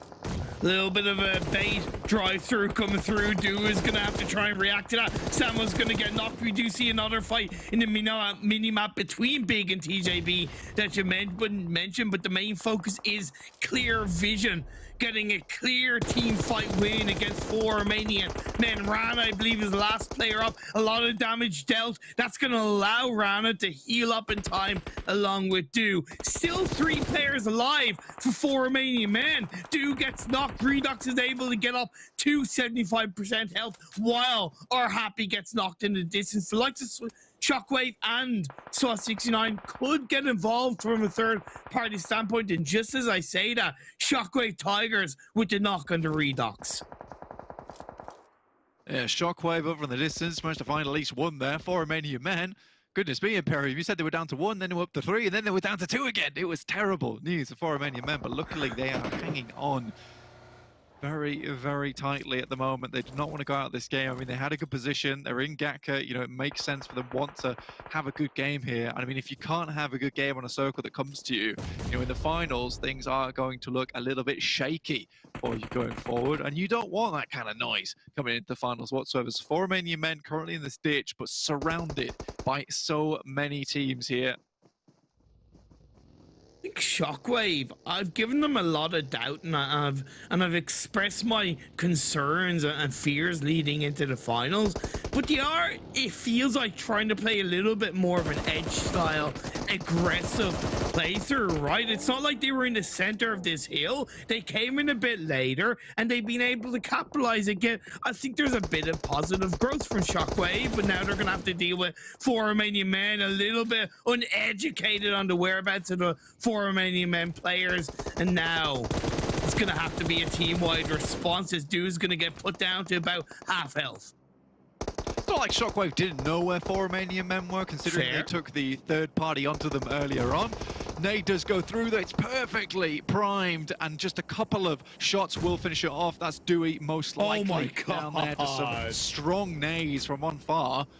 So Shockwave will control this eastern side with some players from SWAT 69 down towards their south side, but Eastern Stars have been cruising this game down towards the southeast. They haven't tried for anything too crazy, and slowly but surely will make their way into the circle. Manu ahead of them. I mean, I'd never ever count Manu out, I'll tell you that now. He's a man you don't count out, indeed. Eastern Stars, I love that pun, gonna push in. A lovely pre-nade by SWAT 69 could definitely hurt Eastern Stars, doesn't quite connect, and knock comes through. That's gonna be one taken down with Doran on the underside. Shockwave gets involved, they third party, all the while SWAT 69 Nemo stays alive in the shack. And that's why you can never count a singular player out at the moment. Like I said, these shacks are dangerous to move into. And I mean, I said they were cruising, but it looked like they were cruising straight to the River Styx there. Unfortunate stuff for them. Will be going directly down below. PENTA equally eliminated, so Manu does in fact outlive Eastern Star. This is good stuff. Super young roster. Next team that I'm not going to curse here, they're down towards the southwest, still looking to make their way into the circle, but 4 Romanian boys still up in this game, which is, again, extremely tragic. However, I will say one thing, massive hats off to 4 Romanian boys. The fact that, Yes. I mean, I would like to have seen this earlier on, and I don't like it's taken a team literally chasing them down in 16th place for this kind of performance to start lighting up. However, this is definitely a step up for 4 Romanian boys, even though Kame's still carrying the team somewhat. The rest of the team is starting to equalize. They're going to have to deal with the two-body team of TJB, and they're certainly doing it well with an initial knock onto Lim, being aware over the sound of the vehicles on the dip of the hill. Mini red zone is a spraying through, but they've got to be aware of super young roster down below at the bottom of the field. The vehicles are going to send it up. 2 fights at once for 4 Romanian boys. This is a big test. It really is a big test for them. They do get some nades off. Again, they have the high ground to play around with and a fair bit of area to control. So this is actually okay for them, and they should be just fine, unlike me, who almost dropped his phone all the way on the floor and smashed that one. Luckily, 4 Romanian boys still smashing out of the park in this game, and that is exactly what we want to see. I want to see them send it for 6 here, and if they can, they would really secure their position towards the bottom of the rankings and into those finals. This is a great start by 4 Romanian boys with a little bit of help from GK first and TJB getting a knock on the super young roster, slowing them down. Of course, the circle shifting to set down towards the southeast is tough for 4 Romanian boys. A player gets knocked, and it's great for Shockwave. And this reminds me specifically of PMGC Season 0. I think it was Team Eagle who won a fantastic game from this position. I think it was actually the final game of PMGC where they decided everything there. Oh, yeah. And the 4 Romanian boys, this really could decide everything for them right now, should they be able to clean it up from this position and really cement themselves. Like I said, I mean, these first 3 games a day, honestly, it's been so surprising to see 4 Romanian boys pop off the way they have. Tongjiabao, though, still up towards this top 6. You know, they're really getting these good placements. Unfortunately, this game, they are down to 2 with only GK first and Lin, the OG boys from the team. I like this from Real Tigers 9. I think they got a lot of information on all of the shots that were raining out between TJB, 4 Romanian boys, super young roster. Instead of trying to get involved with a 4th party, they actually played on the northeastern side, caught out Shockwave, got an initial knock, got an elimination point, and now they've got a second on the sequence. So now Nightmare is the only player that's left standing against a three-man Real Tigers 9 roster. Once again, the last player, Swat69, could get involved. Nightmare catches out Nazgul. It's going to get the knock, but Mango is going to come in with the response. Down goes Shockwave. Yeah, it just takes a little bit too long there for Shockwave to finish off that first player. Unfortunate for them. However, we are back to basics. Tongji now currently taking the position that Romanian Boys have just left. Slowly but surely, some good smokes to get themselves towards this rocky side. Ali from Super Young roster looking for some more, but Romanian Boys taking huge damage on the approach with more and more players going down. What has happened here? Down to 2.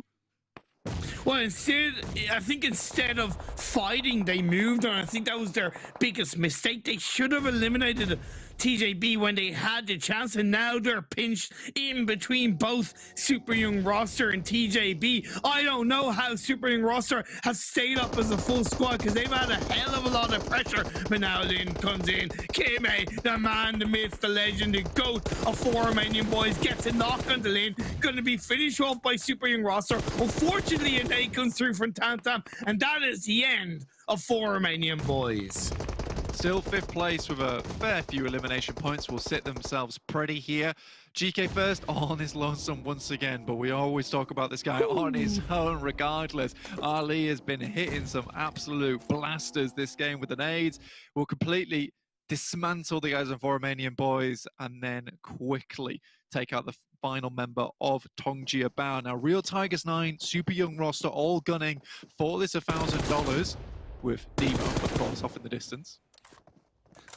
I love where this circle is ending. I think this is one of the best open area finishes, because even though it technically looks flat, there's a lot of little dips that, for example, Real Tigers 9 are able to utilize. You have the low ground that's sweeping down that Super Young roster can possibly spread out with, because they have a full squad.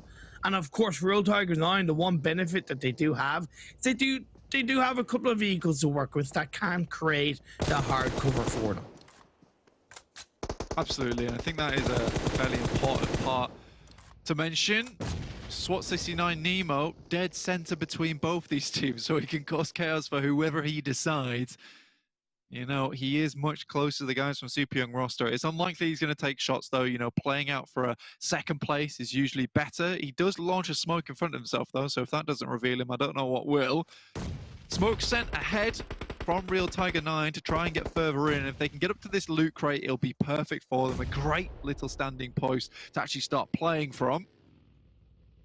Nazgul, the brother of Resno from Unicorn's Love. At least there's one player from the family in the Super Weekend, the PMPL EU West. Had to throw that out there. Nice molly being thrown out by Hardman all the while, looking for Nemo, the final player of SWAT69. Even though I don't know if they absolutely know just one player for SWAT69, but getting the elimination point onto Nemo is so important for Real Tiger 9, looking to maintain some kind of control in this late game. Nazgul takes a big hit there, and Ali again with the nades. This guy's killing it today. I think that's the best thing about that loot crate, though, is the fact that you're able to stand up or crouch behind it, which gives you that higher elevation in terms of perspective, so you can see the players laying down in the grass. Unfortunately, there are just some sick nades and sick predictions coming out from Super Young roster, so as soon as he hits it, the nades are out, they blow on impact, and on either side. So very, very well done, and Super Young roster is not letting this game get out of their hands anytime soon. Now we're just 2 players left from Real Tigers 9, and Nemo still swimming, just trying to keep this one going to get that second place. The circle shifts over to the west for the most part, benefiting Super Young roster. Mango from Real Tigers 9 is a little bit closer to that northeastern edge of the circle, but Hardman is much further away and has to try and crawl his way through the blue zone of phase 8, starting to swing in. Nemo has to try and stand up, prone down, stand up and move closer, but it's a big risk he's taking, just trying to survive as Hamodi gets a little bit of information, but they can't get too distracted by the final player, SWAT69. Hell, to be fair, they might not know that it's the final player, SWAT69. They might presume that it is a teammate of Nazgul, who they just took out. So I understand why they're focused on the angle of Nemo. Mango slowly edging his way over the top of this lip here. Hardman, similarly. And Nemo, he's sent about as many smokes as he can out here, so it's undoubtable that the guys at Simeon Roster are just going to launch a barrage of bullets over that way. He takes a few, and I think that'll be Nemo going down here. Super Young Roster quickly finish off that final player. Now Mango has to do something good here, Imperium. That is incredibly strong, but no, Super Young Roster. They took that elimination point onto Nemo as the tick in the box to push forward, because when that confirmation come through and they knew that it was an instant kill, they just had 2 players to deal with, 2v4. They got the push, they got the final kills, and Super Young Roster grabbed the 3rd chicken dinner of the day. I mean, I said I wasn't going to curse them from the southwest edge, and that's exactly what happens here. I got a little bit of a blessing coming through, but Super Young Roster definitely played that game out very nicely. I think they were waiting for a long, long time, and even taking out 4 Romanian boys from underneath the hill required a lot of patience. I think using a lot of those nades to advantage was the major thing for them. So I was extremely happy to just see that happen. I think Super Young Roster played out that game well. I think the turning point for them versus Real Tigers 9 was the ridiculously good nades over towards the loot crate, which would have been a very difficult position to unpin someone from. Yeah, I'd love to see how many nades and smokes they utilized across the whole game. I think it would be an interesting number, to say at least. 1,300 damage. It's not much from a winning team, but they converted that into a lot of elimination points, Blank. Yeah, I think that's the main thing for them. Is they took this game very, very steady as a 4, just looking for the wins here, which is absolutely fine if that's what you want to do. It's extremely long Erangel as well at 26 minutes 49 seconds total. So this was not a simple slog for them. I do think that, you know, Ali, if he's in the round report, he'll definitely have the most nade eliminations. I can almost guarantee that. And if I'm wrong, then I'll be extremely disappointed. Round report coming up right now. Yes, there he is, Ali. Most nade elims 3. So this guy was really sending some big crackers through, which you did not want to get in the way of. GK first from TJB. I know they went down a little bit earlier. I think it was 5th place, but there's no denying that we are seeing a bit of a step up from TJB, at least in these last 2 games, where they're maybe learning or adjusting not to be too heavily split in these games. Yeah, and I think this is coming a little bit too slowly for my liking. I do think that they can still play this play style. Yeah. And when it works, it really does work, because no one else is even trying to give this a go. Again, it's one of those play styles that is so difficult to perfect. But once you do get it down, like, it is incredibly effective, but it just requires some extremely strong individual players. Spy Super Young Roster is coming out with the chicken dinner. Once again, the story is to be told between Team Doom, 4 Romanian boys. Another strong result from 4 Romanian boys. Team Doom, it's looking pretty doomful. Let's head to a break. Back to the desk.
Fresh on the scout with a buggy, drops out of it as well. Ali wants to fall back, wants to reload here as Fresh pushes onto position. Nice spray, but not going to be enough there. Ali able to It's going to be all the time doing the damage, and we can see also the players from the X to the P they get a hit as well.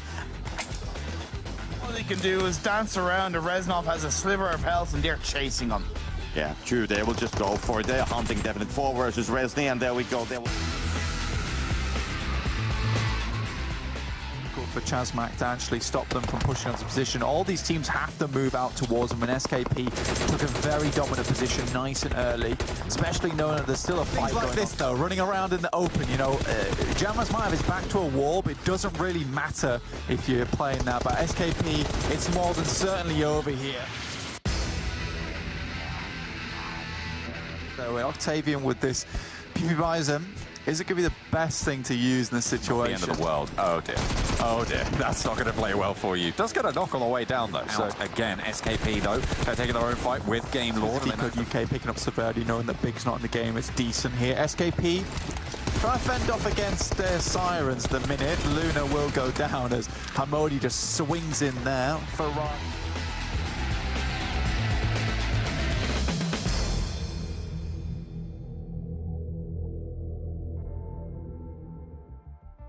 Not bad at a super young roster, locking themselves through another $1,000 for themselves and looking pretty good on top of that. Major story out of that, though, is obviously what we saw with Romanian Boys surviving for a long time and Team Doom unfortunately going out early. I don't know, are we actually, officially calling it? Are we looking at the time? Okay, it is 4:33 p.m. a couple hours ago. I think people know this is recorded ahead of time. I think I just spoiled stuff. And they're dead. Their chances are dead. Yeah, time of death is 16:33. we'll go with that right now. But yeah, it's very unfortunate to see how that's going. I feel like we're in a Harry Potter almost right now, where Dumbledore says 5 points for the team at the bottom of Team Doom, and then just got 100 points for the teams at the top, like your Romanian Boys and such. It's going horribly wrong, and I would say it's GG here. Don't know what else to add, mate. Okay. Well, you guys at home, make sure you're watching PMPL. Max, please don't scratch its head. Please don't try to pick stuff up. Don't try to eat it either.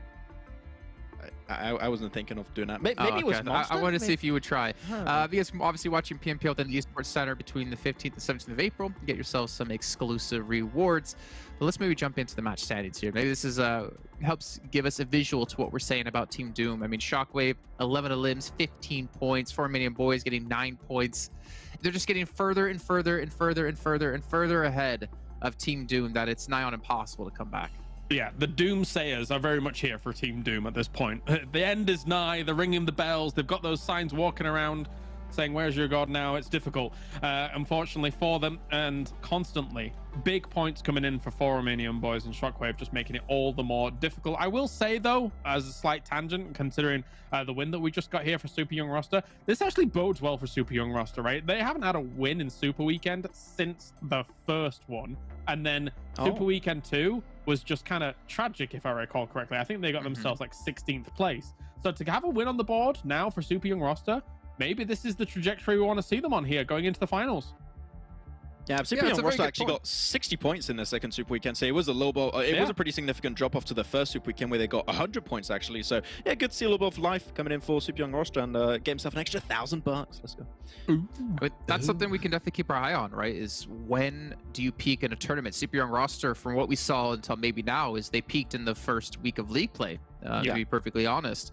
Maybe this is the resurgence out of the team, and that's also something we should keep an eye on coming into all the other teams, of like who's continuing to improve week in and week out, who's getting better and better, and who unfortunately is starting to drop off, and that might give us an indication of who can excel when it comes to the finals.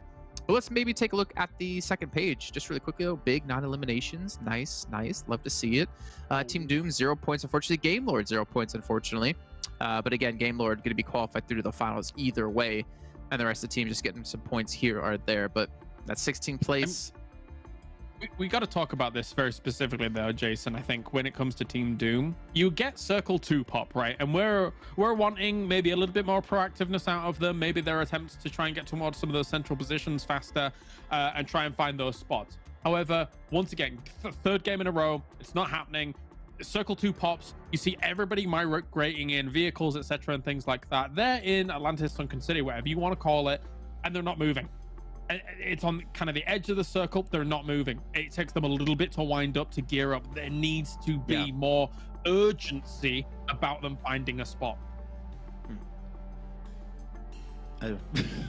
I was going to add also, I agree. No, I was going to add to that also because they were just so slow on that rotation initially, right? Giants just already picked a compound and there's no scouting done by Team Doom because they are in Sunken City, so no scouting really done from that position. They instantly crash into it.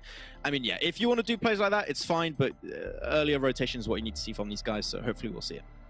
Okay, well, we're talking about obviously Romanian Boys, and we're talking about Team Doom quite a bit today. At the start of the show, we compared Team Doom's best day compared to the average overall of Romanian Boys. Well, here's the average of today between the two teams. It's night and day, unfortunately, Yeah. to start things off. Yes, we are only 3 games in out of the 15, but we already said from the word go today, the clock was against them, the time was against them, and they had to make something happen fast. If they want to try and continue on chasing for Romanian Boys. But for Romanian Boys is making it impossible, almost impossible right now to be able to do that. Yeah, it was, what, a 71-point lead at the very start of the day that Romanian Boys had, and now they are almost at a 100-point lead. After this one, you're just increasing the lead even more. It's not even just a stalemate, it's actually they are lengthening their lead currently, and Romanian Boys are, at the end of today, in a position where they're like, yeah, you know what, we qualified, we're good, we can just aim for the chicken dinners now. Team Doom is not really a threat anymore, and Team Doom, on the other side of things, also hopefully are going to understand, we know we're not going to qualify in the top 16. We get 2.5 thousand from just qualifying and just making it in this tournament, right? Let's just try and get as many wins as possible before we leave, because right now they're almost at the end of the road here. I mean, the thing is, the only way that they could probably change our perspective on their situation is if they have like 3 or 2 top 3 finishes in the last matches of the day, right? Like they top 3, maybe top 4 with a bunch of eliminations. That's the only thing in my head that can make me think, okay, maybe there's a chance, but they still have to do that quite consistently throughout the other 10 matches in the next 2 days. But we're talking about the point differences. Let's take a look at the overalls. I think for me, I'm curious if Game Lord is going to continue to build up that 100-point lead against any other team. And so far, they're lengthening that lead quite a bit. You can see 434 points for them. Visa Stars the second at 318. A little bit rough for them, though, for Game Lord in terms of their game plan, which is we want to get the chicken dinners, we want to get that €1,000 every single game. Not been working too good for them. They almost could have got themselves a win on what was that, the first game, I think, but it did end a little bit abruptly, unfortunately, for them, was that second place. Still giving a fair shot, though, and they're lengthening their lead. Eastern Stars, though, has been a little bit more silent today, I would say, in general. So I think a lot of these teams are still trying to get that experience in before going into the finals. So it's all good, but all these teams at the top, their goal is still to get as many wins as possible, and some teams have not been able to quite achieve that yet. All right, let's take a look at the second page really quickly here. Get an idea of where the other team's standing. At Shockwave, you see at 141 points for Romanian Boys, about to breach 100 points in just, well, I'd say one more match. But you can see here, 5 points across 3 matches. That average, I mean, you don't need to be a god at math to know that average is not going to be enough to catch up to Romanian Boys, even if Romanian Boys didn't play anymore throughout the rest of the Super Weekend. I think our concern gets even worse when it comes to Sanhok going into this next battleground, right? Max, we were talking about, you know, how tactics could differ coming into Sanhok in this weekend based on previous weekends. Yeah, exactly, because now more than ever, heal strats mean nothing. Like, you look at TJB, sure, you want to de-heal strat for the past 2 weeks to secure your position in top 16, fine, do you? It's looking great, but right now, these teams, if you go for heal strat now, it literally means nothing. It does not help you in the least, so I want to see TJB especially, hopefully go for their first chicken dinner on Sanhok. It would be good. And that means there's more threats going into the late game, right? So for teams like Team Doom, if you're wanting to play into the late game and get big points, there's going to be more big teams there trying to keep you out. Well, we can see Sanhok when it comes to performance. Our top 5 teams, Unicorns of Love, Big, Clear, Vision, TJB, and Giants. Obviously, TJB is not based off eliminations. It's mostly based off placement points.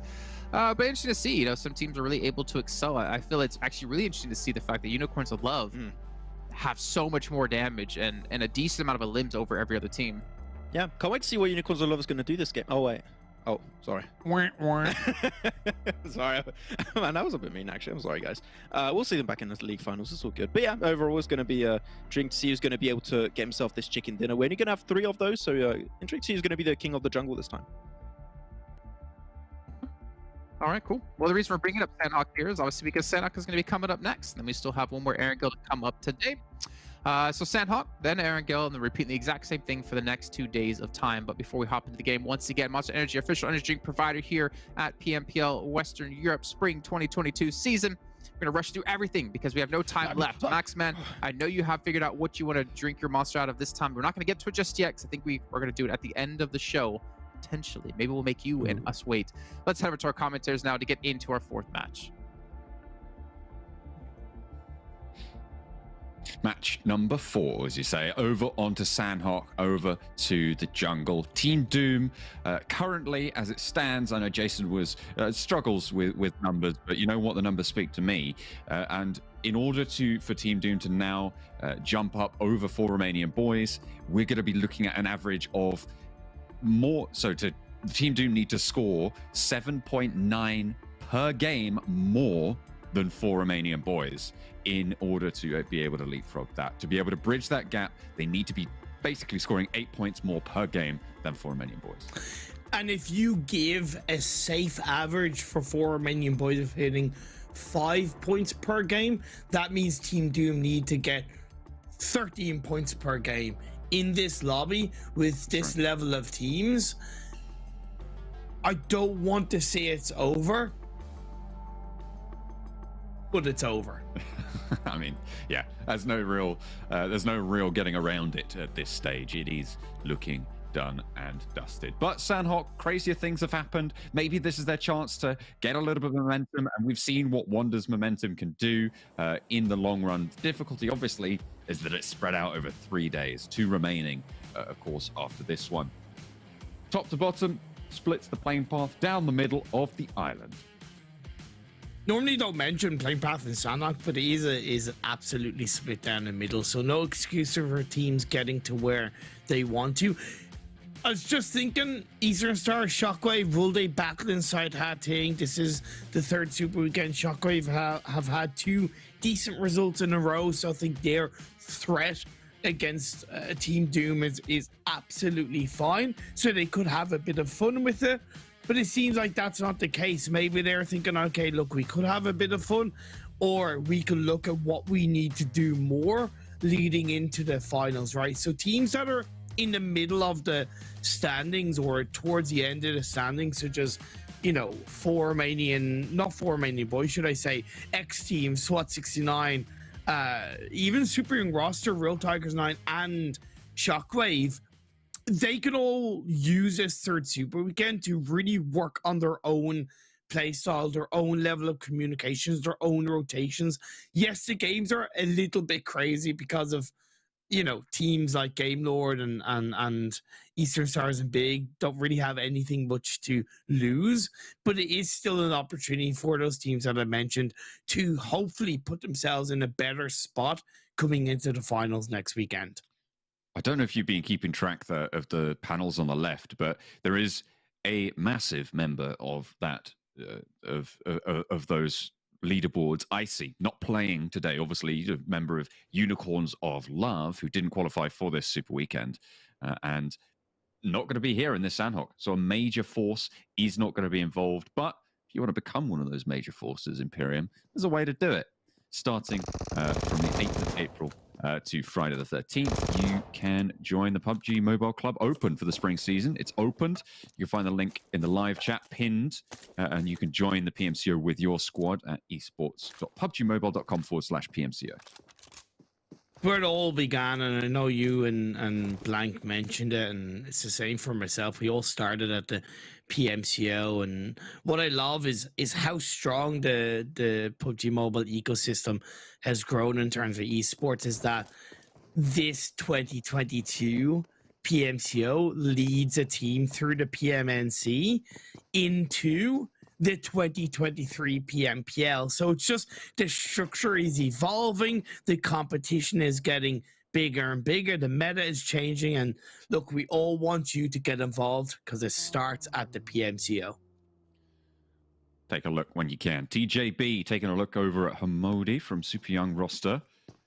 Hamodi probably doesn't know that there's players up there. It's very unlikely that they've managed to get that info just yet. They probably know there's players nearby, so we'll be wary of these hillsides, but specifics will elude them. Hamodi actually over the wall. Won't matter either way, as Sanhok will reboot. We are going for another, apparently. Just to at least observe, one of the kind of longest waits to have a bit of a reheal. So obviously there was a little bit of a, well, not a little bit, a much bigger reason behind it per se. But again, in the fairness of competition and competitive integrity, it's good to see those decisions being made. Does put a halter on us casting the game, but we'll get to it, and when we will, I'm sure it'll be action-packed. Hopefully, one would hope. I believe, if I'm not mistaken, we're going to a short break on the interlude. In the meantime, make sure you are checking out those PMCO links that we highlighted earlier at esports.pubgmobile.com/PMCO. In the meantime, here's a quick video for you.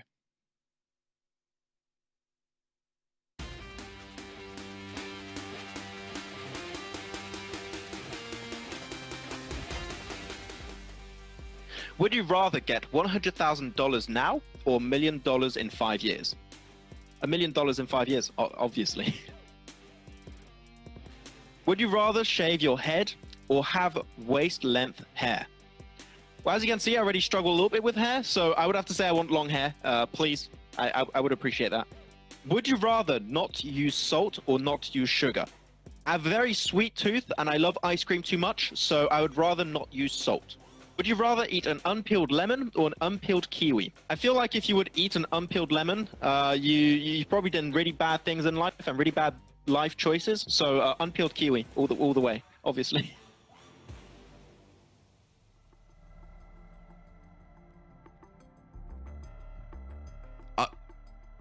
Not using, I mean, the one that stands out to me the most is not using salt for Max. I feel like that's a severe underestimation. I feel like that's a severe underestimation of what includes salt and what salt can do as part of a meal. You couldn't have salt on your steak. You couldn't have, if you're a meat eater, you couldn't have salt on chips. I mean, that alone, that's it.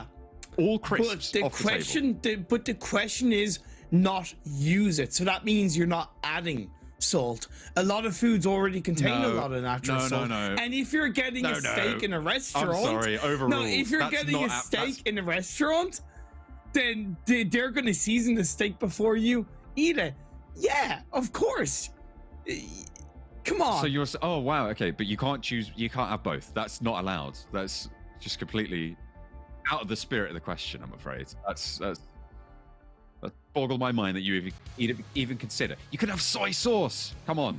You can have Marmite. You can have... Yeah. Literally most things contain salt. So... I don't know about that one. You could say the same about sugar. No. So many things contain sugar. Whether it's natural sugar or man-made sugar. So much contains sugar. So, you know, like, you gotta think about it. In my opinion, I'd have no salt. I feel like, look, we'll get off of this topic in a second, but look, sugar is a very interesting term, and I think that the spirit of the question, I think that's what we're going to have to get into, is the concept of adding like granulated sugar or like powdered sugar or something else, and having it on top of a food or as like a coating to a food. So like crisps coated with salt or flavored salt, for instance. Sugar, I feel like there's things like fruit that contain natural sugars, as you say, that I don't think I would count. I think I wouldn't count that. I think I wouldn't count that. But I just, on the balance, I mean, it's salt every day. Savory meals can take you so much further than sweet ones. Look, we're not nutritionists, but we are PUBG Mobile casters, and we can commentate on the game that we have in front of us. A much different Phase 1 circle. It's on that northern side, predominantly on the mainland, which is certainly good for most of the teams. Eastern Stars, I believe, getting an early pick on the SWAT 69. There we go. On the top of the hill, Eastern Stars making it work, controlling that ground. Shift goes northeast, centering near Paradise Resort, so the north side of that main island will be the finish area. Game Lord control a large swathe of the top of that map at the moment, near Tapmok, towards that bridge as well. They've got Victor and Akashi on those outpost compounds. spotting out anyone trying to leave from that northwestern island. Big adjustment to Romanian Boys' drop spot. In the past, they've either fought Super Young roster in Ruins, or they've dropped to the north of Ruins, and they've eventually fought Super Young roster. But this time around, they've actually gone into Sami. Now, TJB will have seen that with the parachutes, so they will have an automatic level of information, but it might knock TJB a little bit off their perch because they do have a team behind them. They're not used to having a team behind them, so it's something that they're going to need to consider, especially as both teams are generally a little bit of distance away from the edge of the phase on circle. For Romanian Boys, one of our less crucial than they started the day teams, needing Team Doom to score 8 points more than them per game. That's every single game. Increase 8 points over them.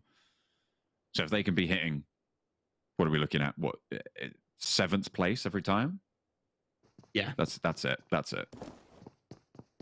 And that's why I still appreciate the fact that Romanian Boys have adjusted their drop spot, because not only are they not taking this last Super Weekend for granted, but I also think they're again preparing for the finals a little bit. Like, I wouldn't be surprised if we saw this drop spot come out from them in the finals, because there's no point in fighting Super Young roster in Ruins every single Sanhok game in the finals. And even if it is only 2, 4, 6 Sanhok games, it still makes a big difference when you consider that in the finals you're going to have the European regional final spots up for grabs, and I'm sure Romanian Boys will want to be one of the teams getting into the regional finals.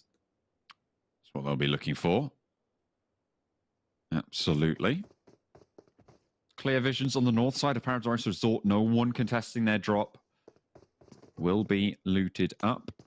Will be absolutely golden. In a central position in this next circle as well. I wouldn't be too surprised to see teams like PENTA, like Team Doom even, try and push into or past Paradise Resort whilst trying to take a couple of shots at Clear Vision. And once people know where Clear Vision are in Paradise Resort, it becomes a little bit more dangerous. In the past, I was really hesitant about a team hanging around Paradise for the majority of the first 2 to 3 circles, when Paradise was obviously kind of locked down predominantly inside those phases. I think teams have adapted and been able to lock down those areas pretty well. Plus, within the meta, I don't think a lot of teams really want to go massively close to Paradise Resort unless the big opportunity is there.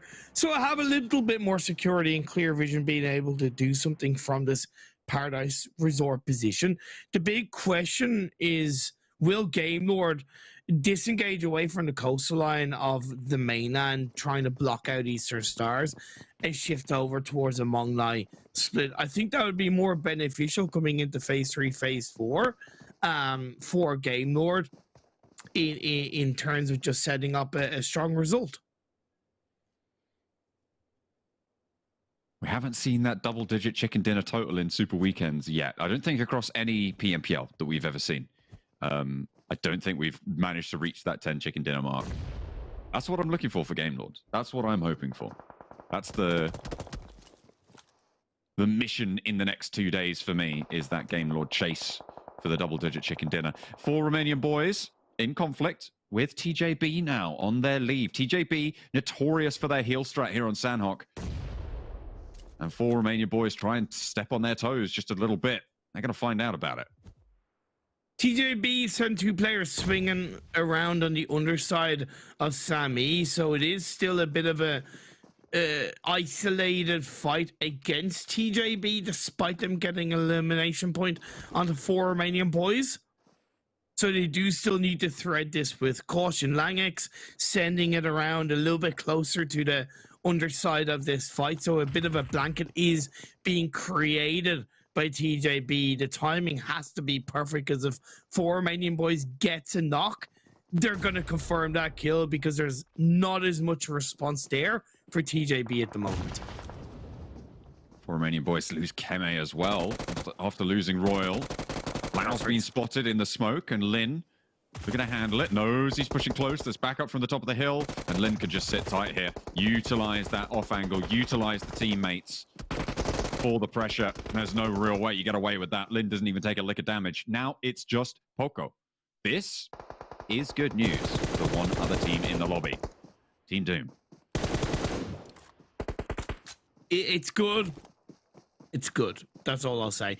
It's even better for TJB. We have kind of questioned their ability to maybe win early fights, more so in Sanhok. They've proven it in Erangel with the North George hold onto the likes of Five Threats and Eastern Stars across multiple games of this PMPL so far. I said that they would have seen the parachutes of 4 Romanian boys, and they certainly set themselves up to catch out 4 Romanian boys. It always was going to be technically less secure for 4 Romanian boys, knowing where TJB were, and I'm kind of surprised they didn't look to shift through the more southern edge roadside of this Sanhok map and play through Camp Charlie into the mainland and come into the circle via, let's say, Quarry cave area, and they paid the price. TJB take them down. Sprays from Super Young roster towards Swat 69, and Phonics catches too many of them. Loses the player on the hillside. Nemo close, but there's more bullets finding their way towards Phonics and will fall to Hamadi. It's great what Super Young roster can do when they're not in an early engagement against the team, right? They're able to move out of runes quicker. They're able to play into a bit of a stronger position. I think SWAT 69 were caught off guard for it. Normally they have a lot more time in around the trifecta area. I would say that they need to hang around the trifecta area / bootcamp hill for so long in the game anyway, considering the phase 1 circle. But again, I still believe they've been caught off guard from a timing perspective as phase 2 shifts down south. Still, Paradise Resort relatively in around the center of this phase 2. Nemo could put a nade in there and take out half the Super Young roster right now with a well-placed nade over the top of that rock. I mean, it's difficult to hit nades downhill. You have to cook them really, really perfectly. But still, dangerous position for Super Young roster in my mind. So he keeps hold of this rock, pops those smokes, slows down the approach. I don't disagree, but because of the bodies being taken down from SWAT 69, is it really worth the risk? I don't think it is. You're better off keeping 2 alive and avoiding losing more. A second player down and a third for Team Doom. Their chance to close that points gap is waning very, very fast. Romanian Men locked in combat with them. 0, 1 in 3 of his down teammates. Redox knows the position as well. 0, not even going to go for these reses. Team Doom just want to survive as long as possible. To be fair, if they can make it into those top 4, just from a heal strat, they'll take that. Yeah, but now Zero's on his own. He's not really going to be able to loot up. He's going to have teams playing around. It might take 4 Romanian Men or even TJB or XTEAM or Super Young roster to go into that compound as a full squad, just scout out the buildings, and that's going to be the end of Team Doom in this game. I can't see them getting any higher than 10th place in this game with how Zero's positioned inside the circle. Game Lord, camping the coastline, believe it or not. Maybe predicting that Big were going to boatate in this game. And it seems like Big have disengaged away from the boat. I don't know if it's because Game Lord took shots, but I do appreciate that Game Lord are getting much better of a read on teams around them. It's low-key predictable rotation from Big. I always say with boatates, especially in Sanhok, timing is the most important thing, and Big at times have left that boatate too late inside Sanhok, and I think this is a good example of it once again. They're not, of course, out of the game, but they're very much locked inside the water as the blue closes in. For the time being, anyway. They'll have to hope that they can keep their Short's dry once they get back onto dry land. TJB rolling up the hill towards Super Young roster. Ali and Tam Tam already planning their defense. GK first in, and will fall as well. The backline going down, but there are refrags. There are repositions coming through from the rest of TJB on this hillside. Elendo, Tam Tam, Modi standing strong though. And TJB break up on the rocks. Am I right in saying that Lin is the last player up for the team and he's outside of Painan, so the confirmations are going to come through, and despite Ali getting knocked, this is Super Young roster with more elimination points on their side, and they're going to stay up as a full squad on Boot Camp Hill. Clear Vision still inside Paradise Resort as FaZe 3 is about to shift up. FTY have a great spread around the Ban Hill. It's on the northern side of Ban Hill, and it's going to benefit them even more on this next shift, but they do have to consider, John, that more teams are going to be converging around them, right?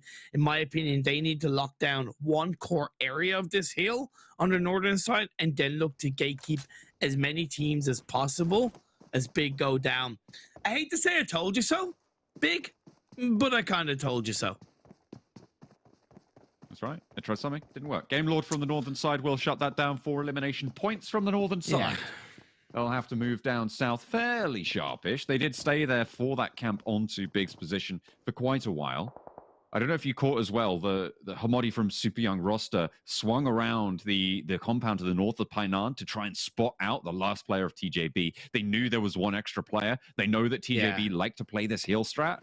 And this is what we're going to see from Lin moving forward in this circle. How far can this work when it starts in phase 2, in phase 2 or 3? I think with the amount of buildings he's going to be able to loot up around the Western Quarry area leading into phase number 3, I think it could work fairly well. They moved a little bit quicker than they have in previous Sanhok games in through the first couple of circles. I don't think it's out of the water just yet for Lin to get a strong result inside the Sanhok game as a heal strat. Good proactivity from Clear Vision, moving out of Paradise Resort, catching out one of the Shockwave players. A knock came through, but no confirmations as of yet.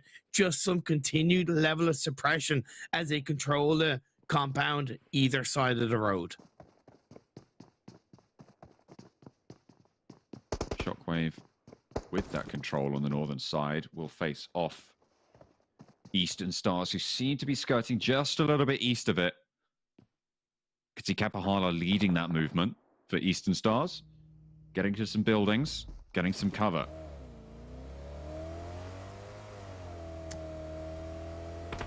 Game Lord, they're swinging on the northeastern side around the Camp Bravo Hill. It's a good rotation considering they were coming in late off the back of camping big on the edge of the water side. They do still have to be careful. They've Eastern Stars around them. They've Real Tigers 9 that are potentially going to be able to do a lot of work against both of these teams. And there you go. Akashi gets a knock on the Kapahala. Will go down. Playing as the scout right now for Eastern Stars. The full force of them still left behind. Akashi does get another tickle through the windowsill. Kapahala unlikely to get back up here.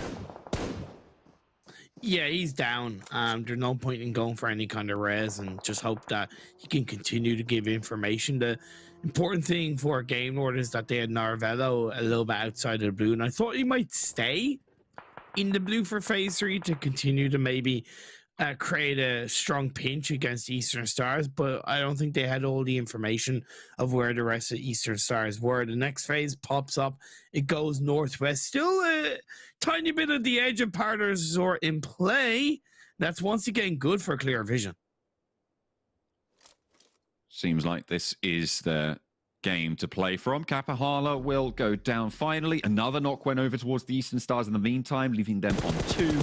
Game Lord picking up 6 eliminations. Narvello spots Doran, but reposition is good. This is the out in the blue off angle you were talking about. Narvello operating with that ticking damage, playing it nicely as well. Octavian and Doran last standing. They know the rocks that this guy's on as well.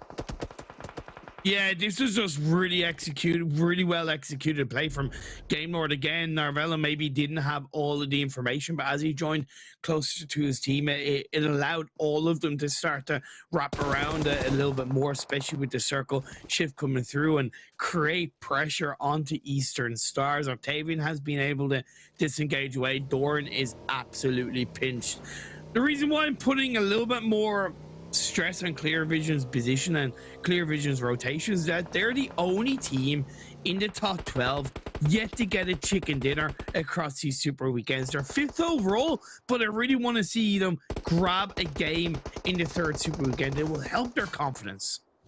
Not only that, it'll help their bottom line. $1,000 up for grabs for it. Real Tigers 9 coming into conflict with XTEAM. Zombie last standing now. Sorry, there are 2 players alive for XTEAM.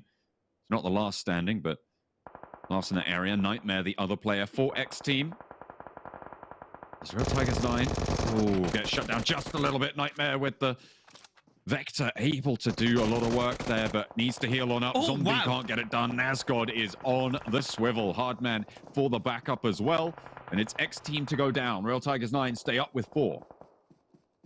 Beautiful play by Nazgod, specifically Hardman and Michu kind of covering the outside of the circle, which I think is a bad idea. 2-2 split in phase 4 is extremely risky. In my eyes, it should have been the 3-1 split from Real Tigers 9. They still have the ability to control, and that's where we see Michu standing tall, getting the knock on the Victor. Good proactivity from Real Tigers 9 all the same. On the eastern side, they are playing edge though, so potential for it to really not play well for them. Team Doom down, 2 points on the game. Not the 8 that they needed. In fact, only 2 of them, and that will open that lead. Keep that lead open. It will close it by 2 points, but that's really not what you want to see. This was their chance, and they squandered it. Now Varlo gets knocked. His opportunity in this game squandered down on his knees by Real Tiger 9. It leaves Akashi as the last player up. Maxman said on the previous day that it was Akashi's turn when they weren't playing in the final game of the day. So maybe it's Akashi's turn, a little bit delayed, to get a strong result inside Sanhok. It's going to be easier said than done because this is a really risky map to play through. Octavian down. Shockwave roll up on the position, and they're putting points on the board fairly consistently now today. 2 eliminations so far on the game. And just Doran for the Eastern Stars in their area. Could prove to be troublesome, but should be okay from now on in. TJB still have Lin out in the blue, looking just fine. 6 eliminations, still surviving. Superior roster springing through, very healthy through this map on the northern edge of Paradise Resort. They're going to be able to lock down the majority of these teams. The biggest threat that they have is PENTA, and PENTA are certainly making it count. Manu with the knock on the Hamodi. TJB down, so Lin no longer healing. Giants right on the edge. They aren't healing out in the blue just yet, but they might make that call fairly soon. Shots from Clear Vision suppressing everybody's movements. FTY have made it up to that compound on the south side of it. Clear Vision's I don't know why Manu pushed in on his own, by the way. The whole of PENTA, or at least the majority of PENTA, should have pushed up in Superior roster. Yes, the circle was about to shift, but in my opinion, when the opportunity to close out a team is there, you take a PENTA. Real Tigers 9 with a nade from Nano. Take some heavy hits, take some punishment there. We'll have to regroup to push in from the eastern side. The southeastern side is probably the most deadly right now. Super young roster getting thinned out by PENTA as they try and make these pushes in. Terminus ripped. Seiko all together. One nade will be the end of Shockwave. Are happy trying to heal up, but in comes Shockwave. Trying to crash straight onto this compound. Real Tigers 9 eliminated in the meantime, and Shockwave stay alive. All 4 of them are there. The nades didn't quite land, and now it's Clear Vision slowing things down, forcing this res from Hamodi. Are they going to regroup? I just don't know. Where is the backup from across the way? You're right, they can't regroup. They can't get across this road. It's just not there. Seiko charges in, gets this first knock as well with Nightmare at the back, and they'll find a second as well. Clear Vision's getting displaced, but there is a knock sent back their way. Alking and Samo their counterparts across the road taken out. Yeah, the 2-2 split just maybe a little bit too risky this late into the game from Clear Vision. Probably should have joined up. FTY, Zodak's the last player, and Molly right close by. Giants send it in. Tickling the toes with heat. In goes Ripped, followed by Seiko around the door frame, but Samo is there. Oh my UMP God. pushes it out, Oh my finds a second God. as well. This guy, he wants revenge for the rest of his squad. Samo maybe hopping out the window, no, sends it around yet again, catches them rezzing, and Shockwave fall to the mighty gun of Alking and Samo now across the way. Akashi, FTY, Giants as well, still going. FTY to fall, Giants with 2 and Akashi there in the wings. The circle shifts on up, goes towards the 2 remaining players of Clear Vision. Penta outside the circle now with 2 players left up. Doran of Eastern Stars has been able to stay alive, as has Akashi. Pocus, the DBS wizard in these later circles, chunking up those cartridges. Ooh. Wants to pop them in later. Samo down first, and Penta make their move. Doran's on the outside track as well as Giants get a self-team nade. No Game way. Lord eliminated. Akashi goes down. Penta controlling, but there's the nade from Doran on the outside as well to land the damage. Penta curtailed. Clear Vision's low. Doran with a chance as he makes the break, but it's shut down. And just like that, Clear Visions wipe the Sanhok competition.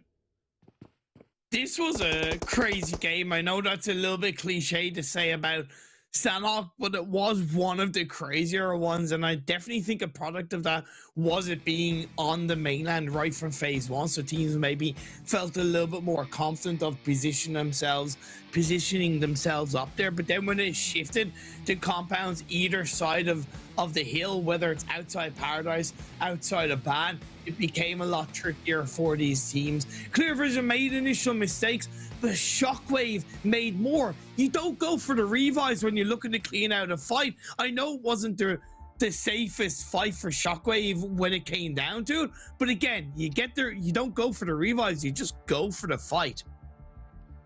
They lost out on the tempo. I mean, there were so many teams on the outside as well that could potentially even spot you out and take those pot shots. It's a difficult scenario for sure. And Shockwave, to be fair, lasted a lot longer than I thought they might have done. Ulysses, top of the tables though for Giants. It was a silent but deadly game for Ulysses and the whole of Giants. They played a little bit quieter on that eastern side of the map. Maybe they could have been a bit more aggressive earlier on, but they waited, they bided their time. The Ban Hill side is a little bit trickier to play through when it got more on the edge of the circle, so they had to take their time, and I'm sure they would have heard a lot of shots when it came to Real Tigers 9, Game Lord, and around that eastern edge of the circle, so that's why they waited, and it did result in a good game for Giants.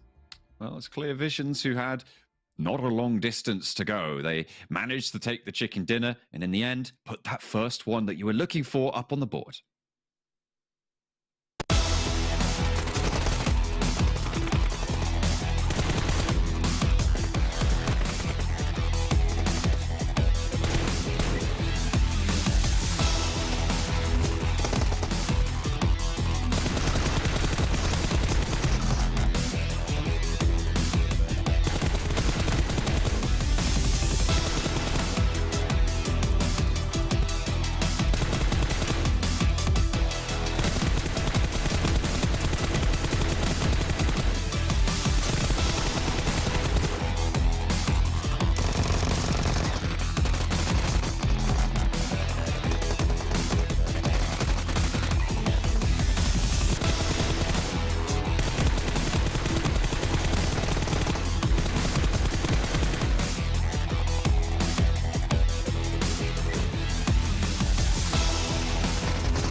Welcome back, everyone, to PMPL Western Europe Spring 2022.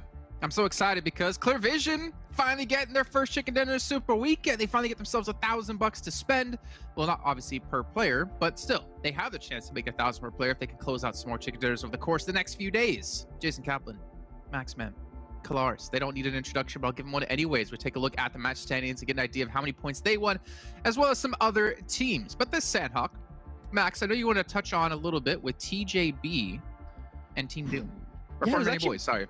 Yeah, it was actually really interesting, right? Because, you know, TJB, they're the heal strat. They perfected the heal strat, and sneaky for Romanian Boys were like, that's ours now. We're gonna drop Same. We're gonna get the meds. We're gonna do the heal strat just to stay safe in the top 16, just to really make sure Team Doom can't quite overtake our position. Even though it seems very unlikely, you never know. There's still a chance.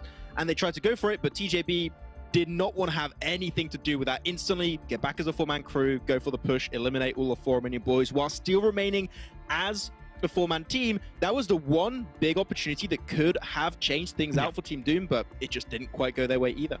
Yeah, really interesting dynamic considering, you know, we'd already just prefaced all this with like, yeah, what's the point in heal strat? You know, you want to go for the win, you're going to go for $1,000. But for one team, as you say, the one team that could potentially actually benefit from it to make sure that their lead is extended, yeah, gets bopped. Yeah, unfortunate times, but you know what? It's not that big of a deal in the end. Yeah. Let's look down the list here. You can see TJB still getting 7 points. Super Young roster as well with 7, which, again, it's not a massive amount of points for Super Young roster, but it is still a good sign that they are starting to pick up steam going into the finals happening next week. Game load as well at 12. Let's see the second page. Also, PENTA 15. What's a PENTA say? They're trying to replicate their performance from last Super Weekend. There we go. 4 Romanian Boys 0, Big 0, Team Doom 2. 2 will never be enough, unfortunately. But no, I think for me that basically does it in my head. I don't want to call the race early, but I just don't see a way. Yeah, with one match today left. You're pretty much on the money, right? It's like 7 points across 4 games. Like, what does now the average end up being to attack the moving goalpost that is for Romanian Boys? Yeah, I mean, yes, even though they got 0 points, technically didn't move in this game. We're gonna have some movements happen. I think is fair to say in the next coming games. So. Well, I mean, the gap's not any closer now than it was at the start of the day. It's actually further away than it was at the start of the day. So I mean, that right there is just the sign. If we saw them, closing that lead of 71 points, then I'd say, okay, there's a possibility. But yeah, you just haven't seen anything out of them, unfortunately. But at least they're able to qualify into the final Super Weekend. Yep. I think at this point, Max, they probably think to themselves, okay, how can we get a 1,000-point chicken dinner under our belt here? And that might have to be what we're aiming for alone. For the Super Weekend. Exactly. It's the only tangible thing Team Doom can try and go for. They know, if they're looking at the rankings here, they should know, like, yeah, guys, this is not going to happen. What do we do now? The very next step should be just try and get some wins. If you can get just even one win, that's still $1,000. That's a lot of money. You're getting through this, right? And I think that's how Team Doom should really see it, because I think that their adventure here for this PMPL is going to end on Sunday. They're done, and they're going to have to come back next season, hopefully, to try and learn from their past mistakes and hopefully improve over time. That's a good point, actually, right? I mean, you don't necessarily, if your Team Doom, need to look at, okay, how can we get into the finals here? It's more about a learning experience. Take what you've been able to learn from this event, try to take it with you into the next event, and hopefully get even further then. So that's actually a nice little positive spin on it, Max. Look at you. Glass is half full. Oh, yeah. I mean, you'll see the glass later I'm using. You'll see if it's full or not. I don't know. There was so many ranges of emotions coming out of Max right there. Like, yeah, ooh. I don't know. It feels weird, like saying something nice. I'm like, what's happening? I can fix that if you want. Oh, no, it's cool. No, stay like this. Okay. I like this. This is cool. This is great. All right. Instead, we'll talk about Clear Vision, take a look at the player stats here, and break down, obviously, the top performers when it came to their first chicken dinner. Usually it's Hamodi. I didn't want to do it that way, Kalaris. I'm sorry. But Samo coming up big. Yeah, Samu doing pretty well for himself. I think the compound that they took, considering the circle movements, great compound to take. Me and Max were talking about the potential rivals to that compound. So bear in mind, Clear Vision, they started off Paradise Resort, moved down to that compound. Nicely done. You're in a brilliant spot. The only 2 positions to strike out at where they were the other compounds across the roads. And there was an attempt, I believe, Max? Yeah, that was actually a attempt from Shockwave with a lot of smokes. I think almost too much smokes. I think they were also lost in the midst of their smokes. Like, where are actually we going? We go north, south, east, west? We don't know. So it got a little bit confusing for Shockwave. And literally, if you cannot get the initial breach to go well, if you don't get some great mollies, some great nades to try and block out the angles, what's going to happen is you're going to be stuck but next to that wall outside of the building, and you're just going to have the players off clear vision, which is exactly what happened. Going to peek around, pre-fire in the smoke. It doesn't matter. They don't see you because they know exactly where you're standing. Go for the pre-fire and boom, an easy 2-3 eliminations on top of it. So good play from Clear Vision in how they tried to defend himself, but Shockwave, a little bit faster, a little bit more snappy, and that could have been potentially their win. Yeah, I think actually we see a lot of this happen, if I'm not mistaken. We're just kind of like a little bit of different decisions being made, a little bit of situational awareness opens things up for a drastic change in the outcome. But again, these are also learning experiences for some teams out there, maybe like Shockwave on top of that. But let's take a look now at our Sanhok numbers that we come to expect and come to love here with our damage and eliminations graphic, and get an idea of the damage that was done. Hey, that looks pretty Sanhok to me. That does look Sanhok, doesn't it? Again, you know, we always come to this and we always say to the audience as a whole, there is a lot of third parties going on. There is a lot of edge fighting going on. And because of that, you see these very close numbers actually come to fruition. And even in the teams that are in the compounds are kind of having these close numbers, because by the time everything crunches down onto their position, there's 2 or 3 teams left. And they're all, you know, having a little battle between themselves. I'm actually surprised we're not seeing FTY on this page, because they were on a position right north of Barn, and there was a lot of teams that are actually trying to rotate through that overall position. I think it was XTEAM, I think there was SYR, Giants, I think relatively close to that position, so I think FTY could have been a heady contender actually on our top fraggers and top damage dealers of this game, but it seemed like that was not the case. They were trying to play passive, trying to aim for the compound where Clear Vision were aiming for, and yeah, they tried to get himself a good finish, but it didn't quite work out. But still good on FTY's position. They gave it a fair shot. Yeah, gave it a fair shot indeed. But either way, I mean, there's still some decent limbs going in for a lot of teams out here for some extra points. Obviously, the extra points they get, the places they get in 1 through 16, it's not going to matter in Super Weekend. It's not like you get a certain amount of points for finishing first or for finishing 16th. It's all about the chicken dinners, which is going to lead us into what we want to talk about now, how much money some teams have won. Game Lord, we know, is on 6 eliminations. That's $6,000 for themselves, but we can see quite a few teams actually sitting on 4. Ooh. Yeah, it's going to be pretty nice. I think they got a little bit more than 6 eliminations though, Jason. What's out of Game Lord? But yeah, so far 6 chicken dinners. I believe 6 chicken dinners in Super Weekend was also the record set so far in the Western European region. So that's the record to beat.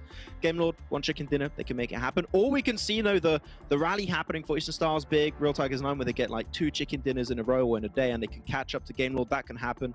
Yeah, even Unicorns of Love, even though they didn't qualify in this final Super Weekend, still $3,000 richer thanks to those wins they got in the first 2 Super Weekends. Can't complain too much about that. Yeah, Real Tiger is 9 is my surprise here for all of this. And yeah, you know what, Jason? I'm betraying PUBG Mobile this evening. I'm going for a different type of poultry for my dinner. I'm going for a duck dinner, not a chicken dinner tonight. So yeah, I'm sorry, PUBG Mobile. No $1,000. No $1,000 for me? Yeah. All right. I'm so confused where that came from. Just like randomly, oh, Jason, I just want to tell you what I'm eating for dinner tonight. That's right. That was just completely caught me off guard. All right. Well, you know what? I hope you enjoy your duck dinner. Thank you. Max, I hope you enjoy your cookie dough ice cream dinner, and I'll just try to find something I possibly can eat for dinner. But let's move on into the schedule, I guess. You guys can see what's coming up next. Remember, there's only 1 match left to go today. And you guys all know what it's going to be, right, Max? What is it going to be?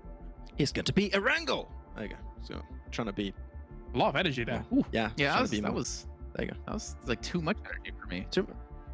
I never do anything right. I'm trying to please you, Jason. I don't know why I try anymore. See, that's the problem. You're trying to please me. You shouldn't try to please me. My opinion doesn't matter, Max. Anyways, we have the last match coming up in just a few seconds, but we have a sweet little video for you guys to watch at home before we get there.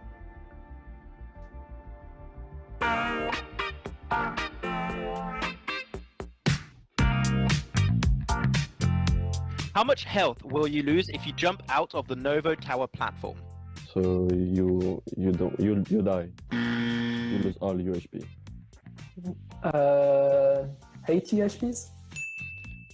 How long can you stay underwater before you start losing health? I guess 10 minutes. 10 seconds. How long does it take a player to bleed out once he is knocked during the first zone? So maybe I will say 30 minutes. 45 seconds.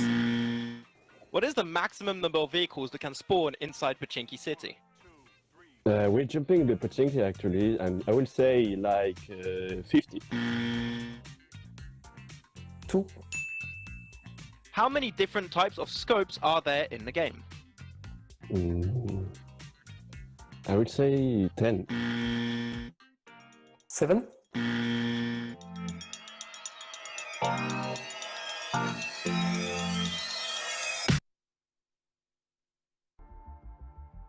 There you have it. People guessing. Some people get it right. Some people getting it wrong. Blank. Were you keeping your score, or were you just prepping your notes for this game? I mean, I got about 10 out of 10 out of all 4, so it was easy for me. I think when we heard Poker say 10 minutes to drown the water, I don't think he's ever played in the water for the first place, so that's fine. That's okay for Giants. If that's what they want to do, they don't want to play in the water ever. They don't want to play in that water. They want to play on dry land. They're not fishes. They don't want to go for those cheeky 4th places. They want the 1st places only. So hats off to you, Pocus, for not even knowing that. That's okay. That's okay in our book. It's going to be fine. It's going to be all right. But we're getting into the final game of today's proceedings from south of Sosnovka Military Base to actually leaning a little Zaki way over on the north side of the island, the plane path. A little Zaki way. Oh, just a little Zaki way. Just cheeky to finish us out. Indubitably. It's very good. Yeah, very good. I like that. Unfortunately, it will be poor Team Doom paddling it down River Styx at the moment. 7 points today. It was a good run. It was a good run from league player number 3. But whatever. These things happen. Come back stronger than before. That's what it's all about. But look at these other teams. Eastern Stars 3-3-3 on the points with Game Lord above them by about 110 points. Which is kind of unreal, to be honest with you. It's a big number. IC still 1st place after all these games today. Overall Super Weekends, despite not playing this one. I think that's the big thing to hold on to. But yeah, you're right. This playing path heading right through the center of the map. Pretty easy for most people. I think the people that are most happy about this one, though, is Eastern Stars, considering it was a little bit wonky off to the east side on Sosnovka, allowing them to jump out the plane and get those early parachutes down to Milta Power. Spread out from TJB over towards North George. Saverni's looking good for big. Circle, central, towards those Gatka fields. We've seen this circle quite a few times this tournament so far, Blank. We have indeed. This is a pretty typical circle. Could head down towards Quarry. Could head over towards Pachinki. You never know. Again, Giants look like they're turning it on a lot more in this Super Weekend, which is good news. Happy days for them. We want to see more out of them for that. I think their Miramar games have been fairly good so far, John, honestly. But we are on our last Erangel game of the day before we head into day 2. And then day 3, and then obviously we'll have a little break and then head to the finals, which is where the real magic is going to happen. But there's still a magical $11,000 still to be won here, which is quite a big number now you think about it. Spicy, absolutely. I'm just still flabbergasted by Game Lord's total score. I mean, to be able to maintain that sort of an 0. average. No, well, yeah, obviously on this, game, obviously. But they've been able to maintain a massive points average. It's absolutely insane. Tell you what else is pretty insane, Blank. Oh yeah. It's the PMCO 2022 spring registration is open for the PMCO. If you want to get involved, you can head on over to the link pinned on the live chat. You can head to the link esports.pubgmobile.com/PMCO. Get you and your mates, get you and your squad signed up, ready to drop in, and you two one day could absolutely dominate those leaderboards. And flabbergast John. That's the main thing. You want to flabbergast John when he is surprised, then you are doing well. And I think eventually everyone can get there with a little bit of work, a little bit of practice. I will say everyone can do that. And also what everyone can do is watch PMPL in PUBG Mobile and earn some rewards. And that's 15th through the 17th of April. If you want to do that, you can open up the game, slap that quick play button right there, go to the Esports Event Center, and then participate in the scheduled events to earn some special items in-game as well. So everyone's taking away something after this tournament. You know, the players, they're grabbing some money. You guys at home, you're grabbing some items, and you're also grabbing some entertainment here on the show. So thank you much for being with us, and we hope you stick around to finals. Right, everyone except for Team Doom. They don't get anything. John, stop it.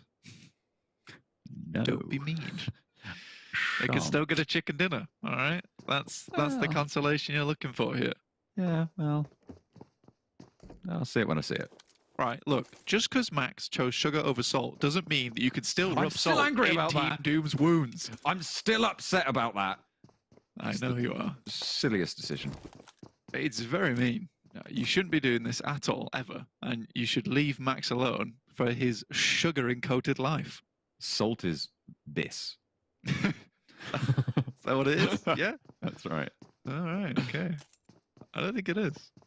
No, Actually, it kind of is. Yeah. It kind of is. It does all encompass most things. Right now, though, Circle encompasses mostly this western side of the map.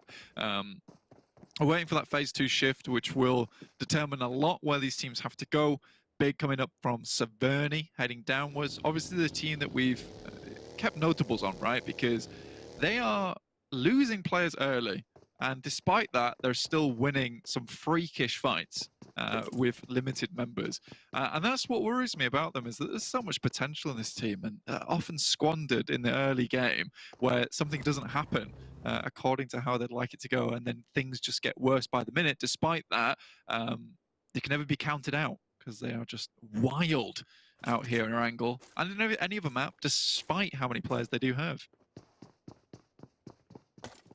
Clear Visions coming off the back of their Sanhok win. Now in School and Apartments on that split. Close to the team that shall not be named. Thank you. In Rosok. Keep you happy, keep you happy. Yeah, you do. You do. Sometimes. Tongjibao, southwest side, North George. No one's bothering them. Time being, at least. Shockwave towards the center of the map, actually, this time. Not heading up towards Arki. Just underneath for Romanian Men. Seems like a place that they're more consistently dropping now. And they have actually caused for Romanian Men a fair bit of troubles along the way. And as I say that, look at that. A quick knock over towards Dewey. I love it when a plan comes together. Oh, I can't remember what character that is. I know it's from the A team. I can't remember what the name of him is. Oh, it's the one with the cigar. Yeah, give me a second. I can pull him up. Okay, that's fair. Yeah. That's fair. Yeah. Sarah, trying to pull up on that high ground against Shockwave right now, looking for the shots. Hannibal, there you go. All right.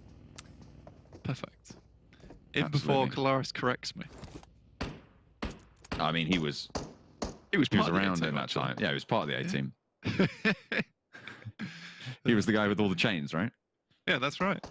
Okay. Yes, that's why he says fool all the time, right? That's him. I have heard him say that quite a lot. That's right. Yeah.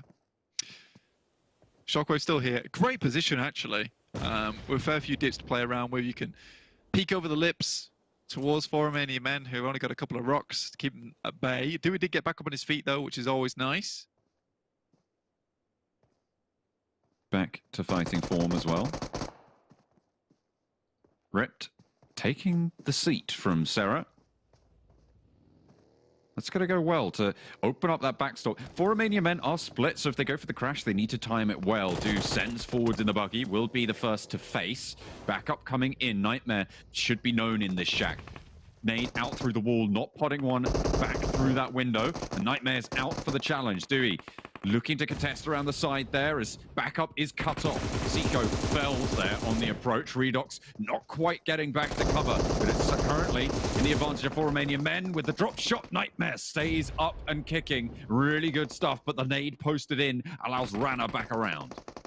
Now Ripped immediately running across here, trying to provide support to the rest of the team. Sarah in the back lines behind the tree, very low though. Won't be able to getting back up to full HP, and with Dewey going down, same with Rana. Terminus hitting some crackers from along the way. Sarah just has to go for the heal.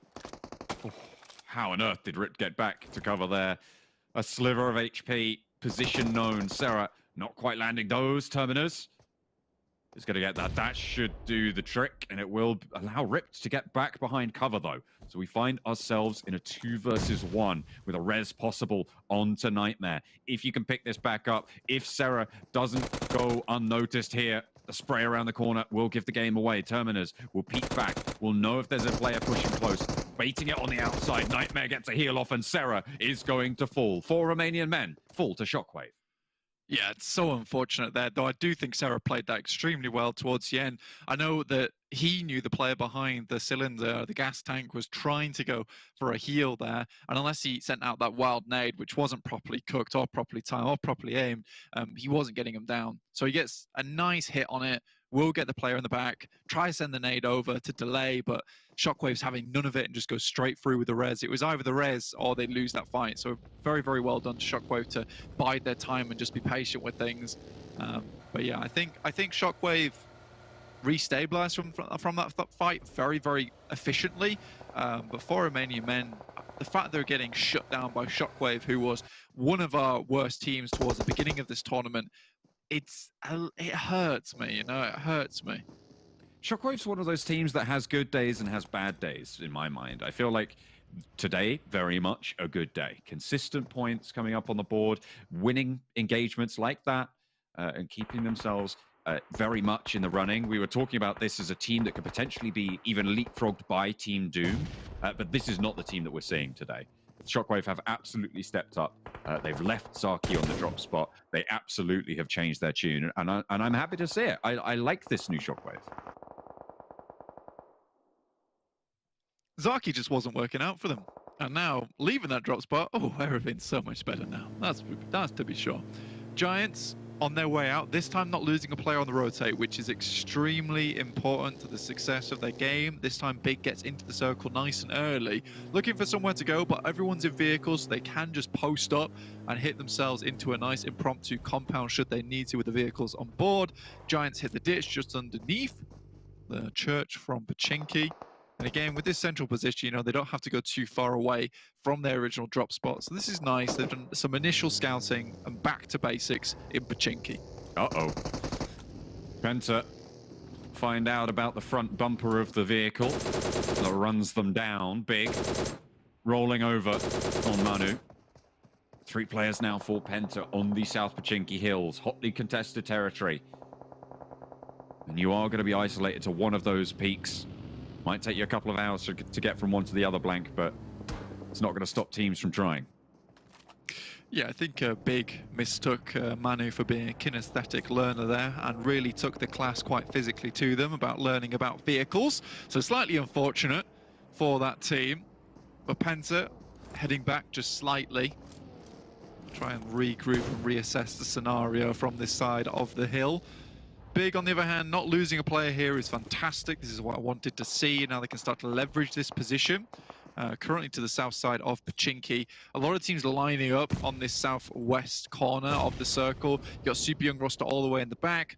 4 Romanian Boys after that, Shockwave after that, and then into Big, then this PENTA fight that's currently going on. So there is a lot of teams to take one another's place here, but currently Big is right at the front of the queue. Holes up top. I think that nade's going to give his position away. Could prove to be important there, but Michi sends all the way up. Michi just sends around wide, gets the scout on, will ping that out, and with Beast cresting this ridge, Holes left in a really sticky situation on a complete crossfire between the big players and cannot get that done. Beast with the transfer as well. Finds Dwas on the back of it. And now it's just Muzi for PENTA. Left running away in the buggy under the watchful gaze of Mihi. Tire popped on the buggy and is slow to get across there, rolling backwards to get behind the rock, get to some cover. Last player stands for PENTA. It just about gets away there, and I wonder if Big is just going to send this straight down. Beast, low HP, so maybe not the best idea, but he's have Michi in tow. We have to be worried about FTYs coming off the distance. I think this is maybe an overzealous play coming through from Big. They desperately need the backup, and surely Swat can start to pin that information back. That FTYs off the distance after hitting a nice little off angle onto that final player. Quick loot and quick retreat, because FTY, they're coming in hot and fast. Seemingly close to SWAT 69 as well. They're all on each other's trails, all interwoven on the threads of their future for this game. And Big, they get back up the top of the hill, they get back control of the summits of South Pachinki. And they'll be okay for now, but XTEAM may be moving in on the east side. I think for Big, ending this super weekend on a second place overall would be the ideal result. for them, just in terms of performance and gameplay, because I do think that coming to the finals, they need a little bit of that motivation, because Eastern Stars have had a bit of a wonky tournament so far, and it's very, very odd to see them in second place, because it's not necessarily we're ever screaming about them, praising them to the sunshine. And I think that, to be honest with you, they just have been that covert team that's just slowly pinned up points every single game. Nothing spectacular, so to speak, but they're still making it happen. And in second place, you know, they're kind of, I don't want to say a sleeper team, but it's a team that we don't often talk about, right? It's just a team that's just slowly working their way through. I think the main times we've talked about them is how nervous we get during the league play when they just slowly and almost effortlessly in that final game make it into the Super Weekend. Yeah, I mean, right, absolutely. That seems to be the only time that I can really remember highlighting them. But yeah, they're just, every time they are chugging along. They are the diesel engines of this lobby, Blank. They just keep going, really getting that job done. And it is working out. You're right. 333 points so far at the start of this game. Trying to put on a couple more, obviously, with that extra elimination point so far. The catch-up is going to take a little bit of a while from Big, though. 293. It's at 30, actually 40 clear points behind Eastern Stars. Yeah, they got a fair few points this game, though, so they have bumped that up just a little bit. You are right, the chase is going to be a little bit difficult for them. Big with 4 points on the cards already, with 4 alive in a fairly decent position. Over towards that southeast edge, they can continue to play that edge for a little while longer. Next circle will pop and I'll head down their way. And this is about time that you want to think about heading towards that west side, towards those hills where you can start to play off on the southwest side of Pachinki. You don't really want to be caught in the fields on the southwest here. It'd be disastrous for you. Next team on the east, close to Big now. Another challenge for them. That is far too few tires for that vehicle beast. Come on, stop being silly. Stop plowing the hills. I'm here to mow your lawn. Oh dear. Not going to be Some good shots coming down onto the rocks at the moment. Similar position to what we saw Big deal with before.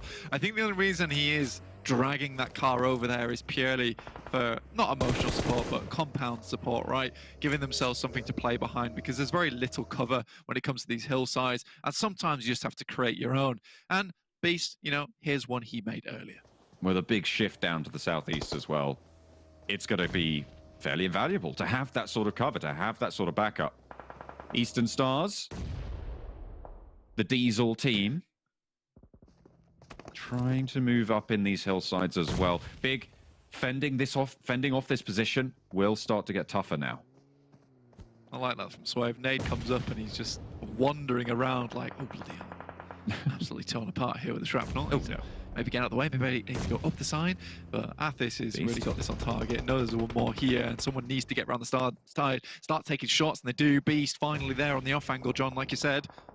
Able to get a sneaky couple of shots in, but alerting Eastern Stars to the presence of the position could slow them down. I think that's a smoke there to drop off that position, allow them to move around the right-hand side. But X-Team now take this opportunity to move in. Eastern Stars should know that this is a new team rocking up into the fight. They'll see these vehicles coming through, and they'll know that this is a three-way fight at this stage. Big may look to disengage, or the Eastern Stars could slink away down to the south. Yeah, there's a lot of nades coming over the top, and Athis and the rest of company have currently used up so much utility just trying to dissuade Big from even trying to crest this little hillside and shooting down towards them. So they are in a bit of an awkward spot, and right now it's really about dealing with X-Team, because Big's moved away at this point in time, and Athis still has more nades to go, lobbing more over the top, but they're just short, John. And this is ever more a drain on their bank of utility at the moment. So they need to be quick about this. Keep pressuring X-Team back with nades. They are spending a lot of this utility, you're right. Kapahala's on the off angle, looking to get handled, but Eastern Stars crest the ridge in response. They don't get these knocks, though. Crucially, both Nightmare and Bimmy take a low but don't go down. There is a knock finally found on the back foot. Kapahala isolated. Athis can get res, but might not be so lucky for the Warlord. Yeah, Game Lord's really the only team that's preventing from XTEAM from cleaning this one up right now. There are smokes going off in the direction of Kapahala, but now Game Lord, the two players here looking to take on the entirety of XTEAM by themselves. You know, you believe it. We always believe it from this team. But Eastern Stars suddenly just get taken down by Big, who come back to the fight, realize there's fighting going on, and will just immediately go for it. Unfortunately, in the process, they've lost 2. 4 drops to 3 teams on this South Hill of Pachinki. The circle is going to shift away from this engagement as Real Tigers 9 are taking on shots towards XTEAM as well. Team Doom on the northern side having a tough time of it again. And looking at once more fall short of the mark. TJB and SWAT69 making their life hell. SWAT69, they have eyes on towards Big. And really, even if Game Lord do finish this fight with XTEAM, it's not really beautiful sunny pastures that await them on the top of this hill. It's just more teams that can see you. But again, this is the obstacle in the path. The nice nades going over the top. Do spot out Bimmy here, and Akashi will take shots, but he's just not on target.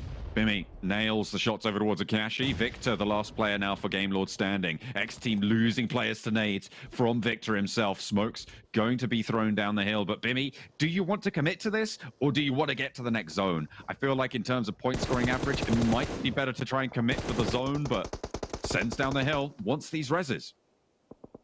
And now with both players back up into fighting strength, this is dangerous because they have to get this up now, and Game Lord's not a team to shy away from a push, and here they come. They still have one player on the backstop, but Victor's moving around the side. Nice shots from Akashi just to distract. And there's the conversion. Beautiful stuff. Victor, basically not even needed there. Akashi, a one-man army in that fight, but there's a duo from Game Lord still in the lobby, so everything's to play for. Big still up with 2 players in Swave and Mickey. We know how far this team can continue going. I believe that's actually... No, I thought that was one more big player coming through from Giants, but they just have very similar colors on the map. And my eyesight has never been the best, so you'll forgive me for that. TJB up towards that northwest side, looking to still make their way in. A bit more grouped up this time, so they're on the line, but there is a huge amount of teams all trying to occupy this one hillside, so it's going to get messy, John.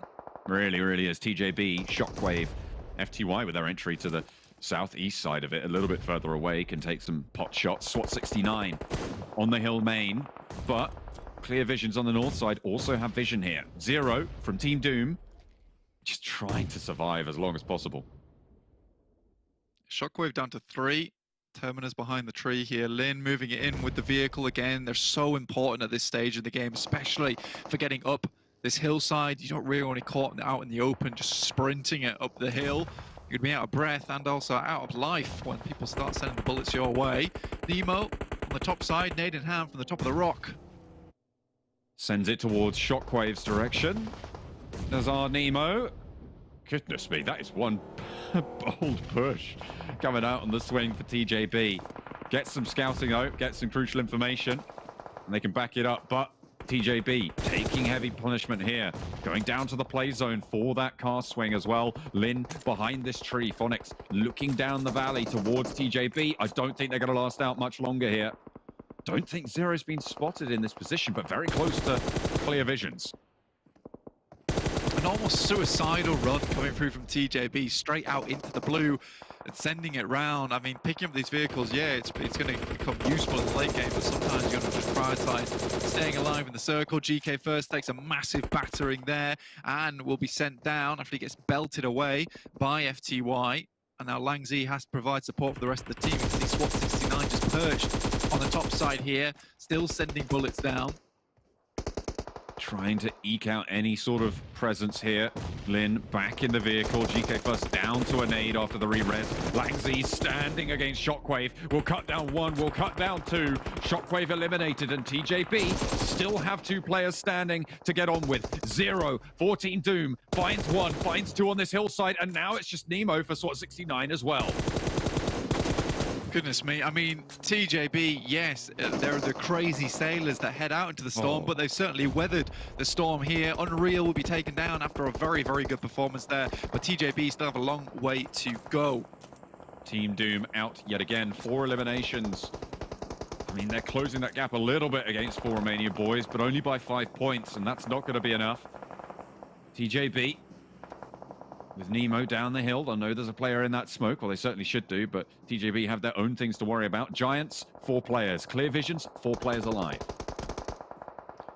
Alking sent the nade across, but is spotted on the way through. Hamodi looks down towards TJB, and they will be finally eliminated, with Langzi being that final member alive. Game Lord once again still going, split 2-2 here. 1-1, sorry, over towards both the eastern side of the map, looking at Giants, and down towards Big at the moment with Mickey down. Victor finally falls, just too much for the Giants on that side as they lay a heavy foot upon his head. Akashi close to Big, who now down to 1 standing. Could get flushed here. As Game Lord have the 1 now. Akashi behind the buggy. Ulysses over this ridgeline. 4 players for Giants. Even if you get 1 of them, you'd need a miracle to find the rest. Do they know Akashi's behind this buggy? Are they aware of this position, or are they going to be more worried about Big? Keeping it steady right now.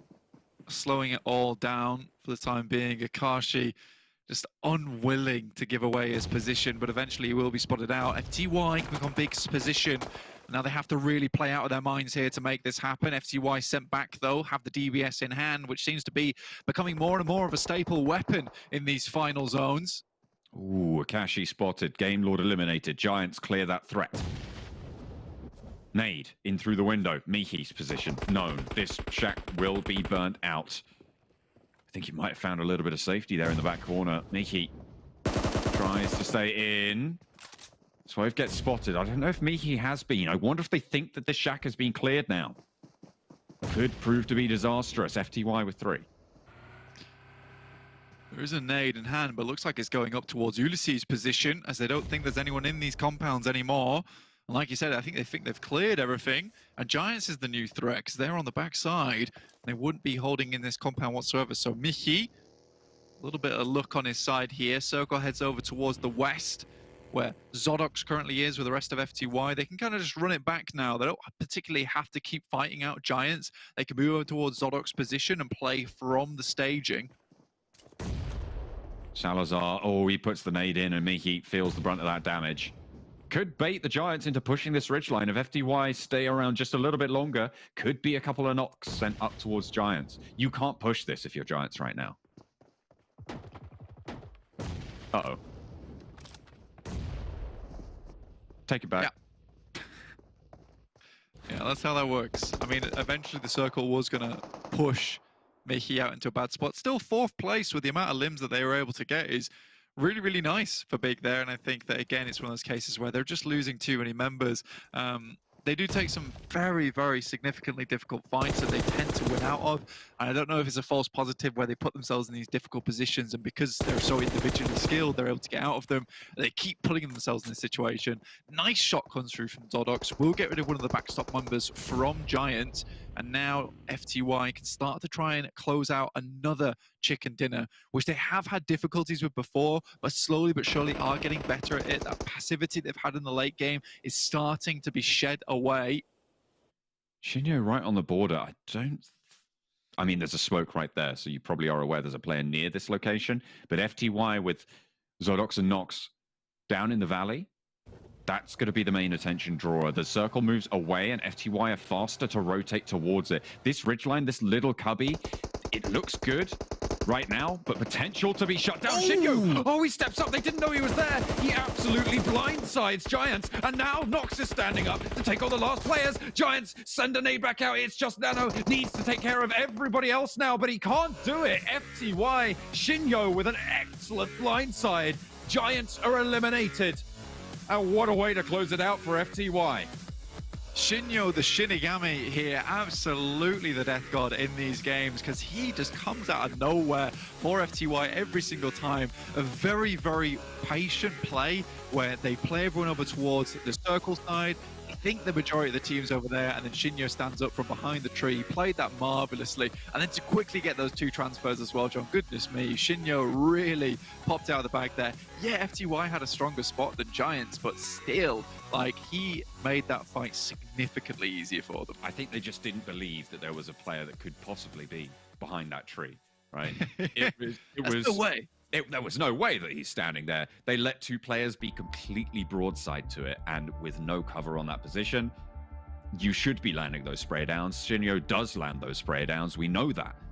And he absolutely converts. Brilliant, brilliant play at the end there for FTY. Yeah, fantastic stuff, honestly. And 2,138 damage to 12 eliminations.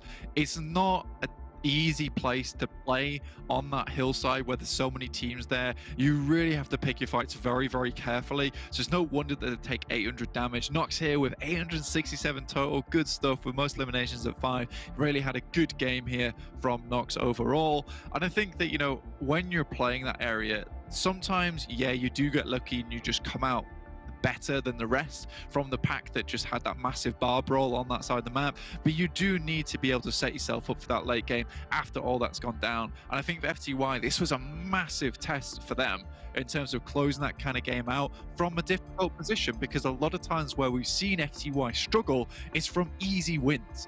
And this time, it was not one of those. No, they took that one. They took it under control. They took out a numbers advantage against Giants. Shinyo doubling up on the top of the hill and absolutely decimating the Giants. It's FTY for the final chicken dinner today.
Welcome back, everyone, to PMPL. Sorry, I'm on the side of the screen here. I'm trying to get away from Max because something you just said while watching the match. But we did have FTY pick up another chicken dinner, another bit of money for themselves, and not to mention, I think that's on them on $5,000. So 5 chicken dinners. But of course, as you guys just saw, we had our PUBG Mobile 4th anniversary event that's still happening. Head over to PUBGM4thDimension.com and find out how you can win up to 100,000 euros in prizes and some limited edition iPhone 13s. But before, well, I don't know what's before. After this, we're now looking at the standings. I don't know where before was. That came out of nowhere. Max, take it away. Okay, why is it? Okay, we're going to look at the match standings right now. So yeah, FTY able to take home 27 points, and that finish from Shinyo Kolaris in particular was the play to steal away the win that should have been initially for Giants Gaming, right? But Shinyo beyond that tree, nobody expected him to be there, but the Shinyo Inquisition was too good. No, it's so much so that Blank called him like the origami or something. But yeah, really impressive. I have no clue what it's got to do with folding paper, but FTY. I am angry.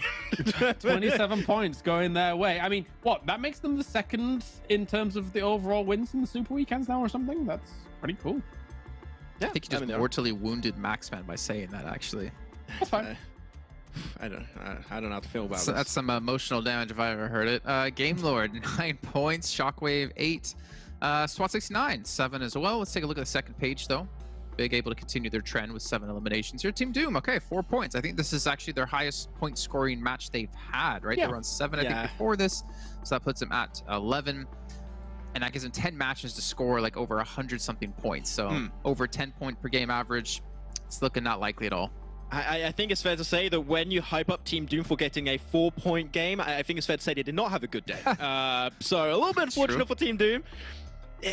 There was a chance, right? But after today, I think we can now close the realm of possibilities of Romanian Boys falling away and Team Doom taking that position. So that is just not happening. So now, as we built up at the start of the day, and what's going to be happening for the next 2 days, basically, is just teams aiming for those chicken dinners. We saw some teams that usually get the wins, get some wins today, which is great to see, and I'm hoping to see more of that in the next 2 days. Yeah, it's a little bit of a shame. I mean, I was really hoping for them, rooting for them. Again, I mean, even coming into this last game, we're still playing Edge. We're still not really like being super proactive about where we're going. Yeah, I mean, if they feel Edge's play is their strength, then cool. But it's not really shown the strength that it needs to be to get you, rising up the ranks here today. Yeah, no, very true. And again, maybe Team Doom are just looking at this more of a learning process down the line. Maybe not too fussed about not qualifying for the finals. At least they made it into a super weekend, but they got to improve here, especially coming into next season later on this year. But we are talking about overall, so let's just take a look at where currently the teams stand. Remember, Game Lord was over 100-point lead, and they'll still maintain a over 100-point lead. However, they have not added any chicken dinners to their refrigerator. No extra money coming in for them. By looking on the list, it's nice to see Clear Vision, though, get a chicken dinner finally today, considering they're the only team on the front page without one. Yeah, they want to get a little bit of money eventually, right? So they do get that $1,000. Good on Clear Vision. Though, I'm currently looking at the player stats. Big, despite not having those big banger performances we used to see from Big, they still have one of their players being the top fraggers of the day, actually. It is currently Beast from Big with 5 games played with 13 eliminations. So, sure, they're not getting the wins, but in terms of consistency, they're still up there. They're lingering, getting those points every single game, and that is a very big potential threat entering the league finals, right? The Big, sure, might not be the flashiest team, but they do get the points in, and that's all that matters. I think the scariest standout thing for me when you look at the 1 through 8, though, is not necessarily Game Lord's elimination points, which we know that they're great at, but it's just Game Lord's consistency in terms of the placements. To be 251 points, and then the closest being 179 points, even there, that's ridiculous. Like, they are just showing that they are, right now, leagues above what we're seeing from the rest of this lobby in terms of that consistency, what they're able to put out. I think one thing we complain sometimes about, or do we point out about teams, is like, you want to have about a 50-50 split between your eliminations and placement points. Game Lord's just like, we don't really care. We'll just win everything. Elimination, 251 placement points. Like, that is good. Like, they just top the charts in both of those factors, so it doesn't really matter too much. So yeah, I mean, Game Lord still, as we keep calling them, and they're still the case, being the team to beat. Yeah, I actually kind of wish we had another column on this of like how many points they have without chicken dinners, like placement wise, because I mean, they're still like 30 plus points ahead of the second place team of Eastern Star, showing how consistent they are of placing so high almost every single match. But now we move into the second page and TJB. I mean, they've definitely, I'd say, woken up a little bit over the course of these 3 weeks in the Super Weekend, but it's still not quite the TJB that at least I've come to expect into this event. And looking down further on the list, I mean, Shockwave, Romanian Boys, I mean, they're not going to be caught whatsoever. Yeah, actually good on Shockwave. They had a relatively good day. They started out around, what, like 110 points. They got himself actually a decent amount of points for their past track record, right? I think they had a 50-point Super Weekend and Super Weekend 1. So they are on track to potentially perform their best Super Weekend so far, which is good. We're trying to build these overarching storylines of teams able to improve from week to week. Shockwave has a very big chance of actually achieving that here, so good on them. I think, to be honest, Shockwave, you look at 30 matches played, right? The 35 matches played, sorry. This team right now is not making top 8 to make it into the EU regionals. Yeah. I think Shockwave, yeah, the money would be nice, but you need to look at this next 2 days of Super Weekend as like, what can we learn? What the hell can we do to improve ourselves so we have that better chance coming into the finals? They have to figure something out. And not only them, obviously, SWAT69, Romanian Men as well. Like, there are quite a few teams out here we need to keep an eye on long-term. Well, not long-term, short-term in these next 2 days to see if they can improve, if they can figure some stuff out and really not judge their play too harshly just yet, because maybe they're experimenting a bit. I mean, I like in terms of changes, obviously they had moments where, you know, they were going to Zaki and things like that on Erangel. Now that they have the very PS split, I think that something like that aids them in a potential rise up through the ranks, right? It's a better place to rotate from. It's a better place to be able to even get onto Military Island if you need so to do. So there's an opportunity there to be able to strike out on the most played battleground that we get for the finals overall, and we'll see how that's going to fare for them. All right, Max, you have teased us at the start of the day about having a phenomenal object to drink your daily Monster out of. What do you have for us today? But before you show, to remind you guys once again why we're doing this, because Monster Energy, awesome company, awesome drink, their official energy drink provider here, our partner, I should say, a PMPL. Very nice. And now, Max Man, the floor is yours. So That's just a can. It's just a can. It's just a can. That's not very exciting. Okay, it was not enough, so I was like, I'm gonna bring out the big boys, and we're just gonna get an entire, you know, full jug, and we're gonna. What's that? I've got some like ice. You in put it, like... ice in it? Yes. I thought you said it was already in the fridge. I mean, yeah, but I get because I'm fancy like that. You know, I'm But just you trying to can't get more chug fancy. when you have ice in there. It makes it very difficult. It does, and I cannot even chug in general, so I don't know why I did this. I'm just hurting myself, but I felt like it would look cool on camera, so no. You know what would make that better? If you had like little umbrellas and like a nice little crazy straw to put in it. Weird you said that. I actually looked in the shops. I didn't have any, but I wanted to. I really wanted to. I wanted to get that, but no, didn't have any. But it's cool. Did you go out and specifically buy this, or is this just something from your house? I actually went to buy the vase. I mean, a vase. I don't know what it is. It's big. It does look like a vase, which is why when I was saying a flower vase earlier, I was like, oh, okay, maybe. Yes, just for this, just special. That's going as my tax write-off. There you go. It looks like the drink almost matches your eye color. So are you going to chug the whole thing? I don't think I could. Even if you give me 10 minutes, I probably won't. But yeah. 10-minute chug. No, it's not working out. We'll leave it at that. Well, you know what, Max? I respect the drive. I respect the game here. I will give you an absence card for the next 2 days of having to do this. But thank you. You have to come up with something amazing to drink out of for the finals. You have at least an extra 5-6 days of time until then. Okay, from now that's manageable. I'll have to find something. Can we all be challenged? Can we all try and prepare something? And I like that. Who can be a contest? Whoever makes the most ridiculous thing wins. Because I'm really competitive, and I will drink that monster out of something really bad that I probably shouldn't have near my mouth. What does that even mean? I don't know. It doesn't have to mean anything. It's just let your imaginations run wild. But ladies and gentlemen at home, you have to let your imaginations run wild as well, as we are going to be done with the show today. We are going to be back tomorrow, though, for our second day of our final Super Weekend at the exact same time. So make sure you guys tune in. Max, drink us off.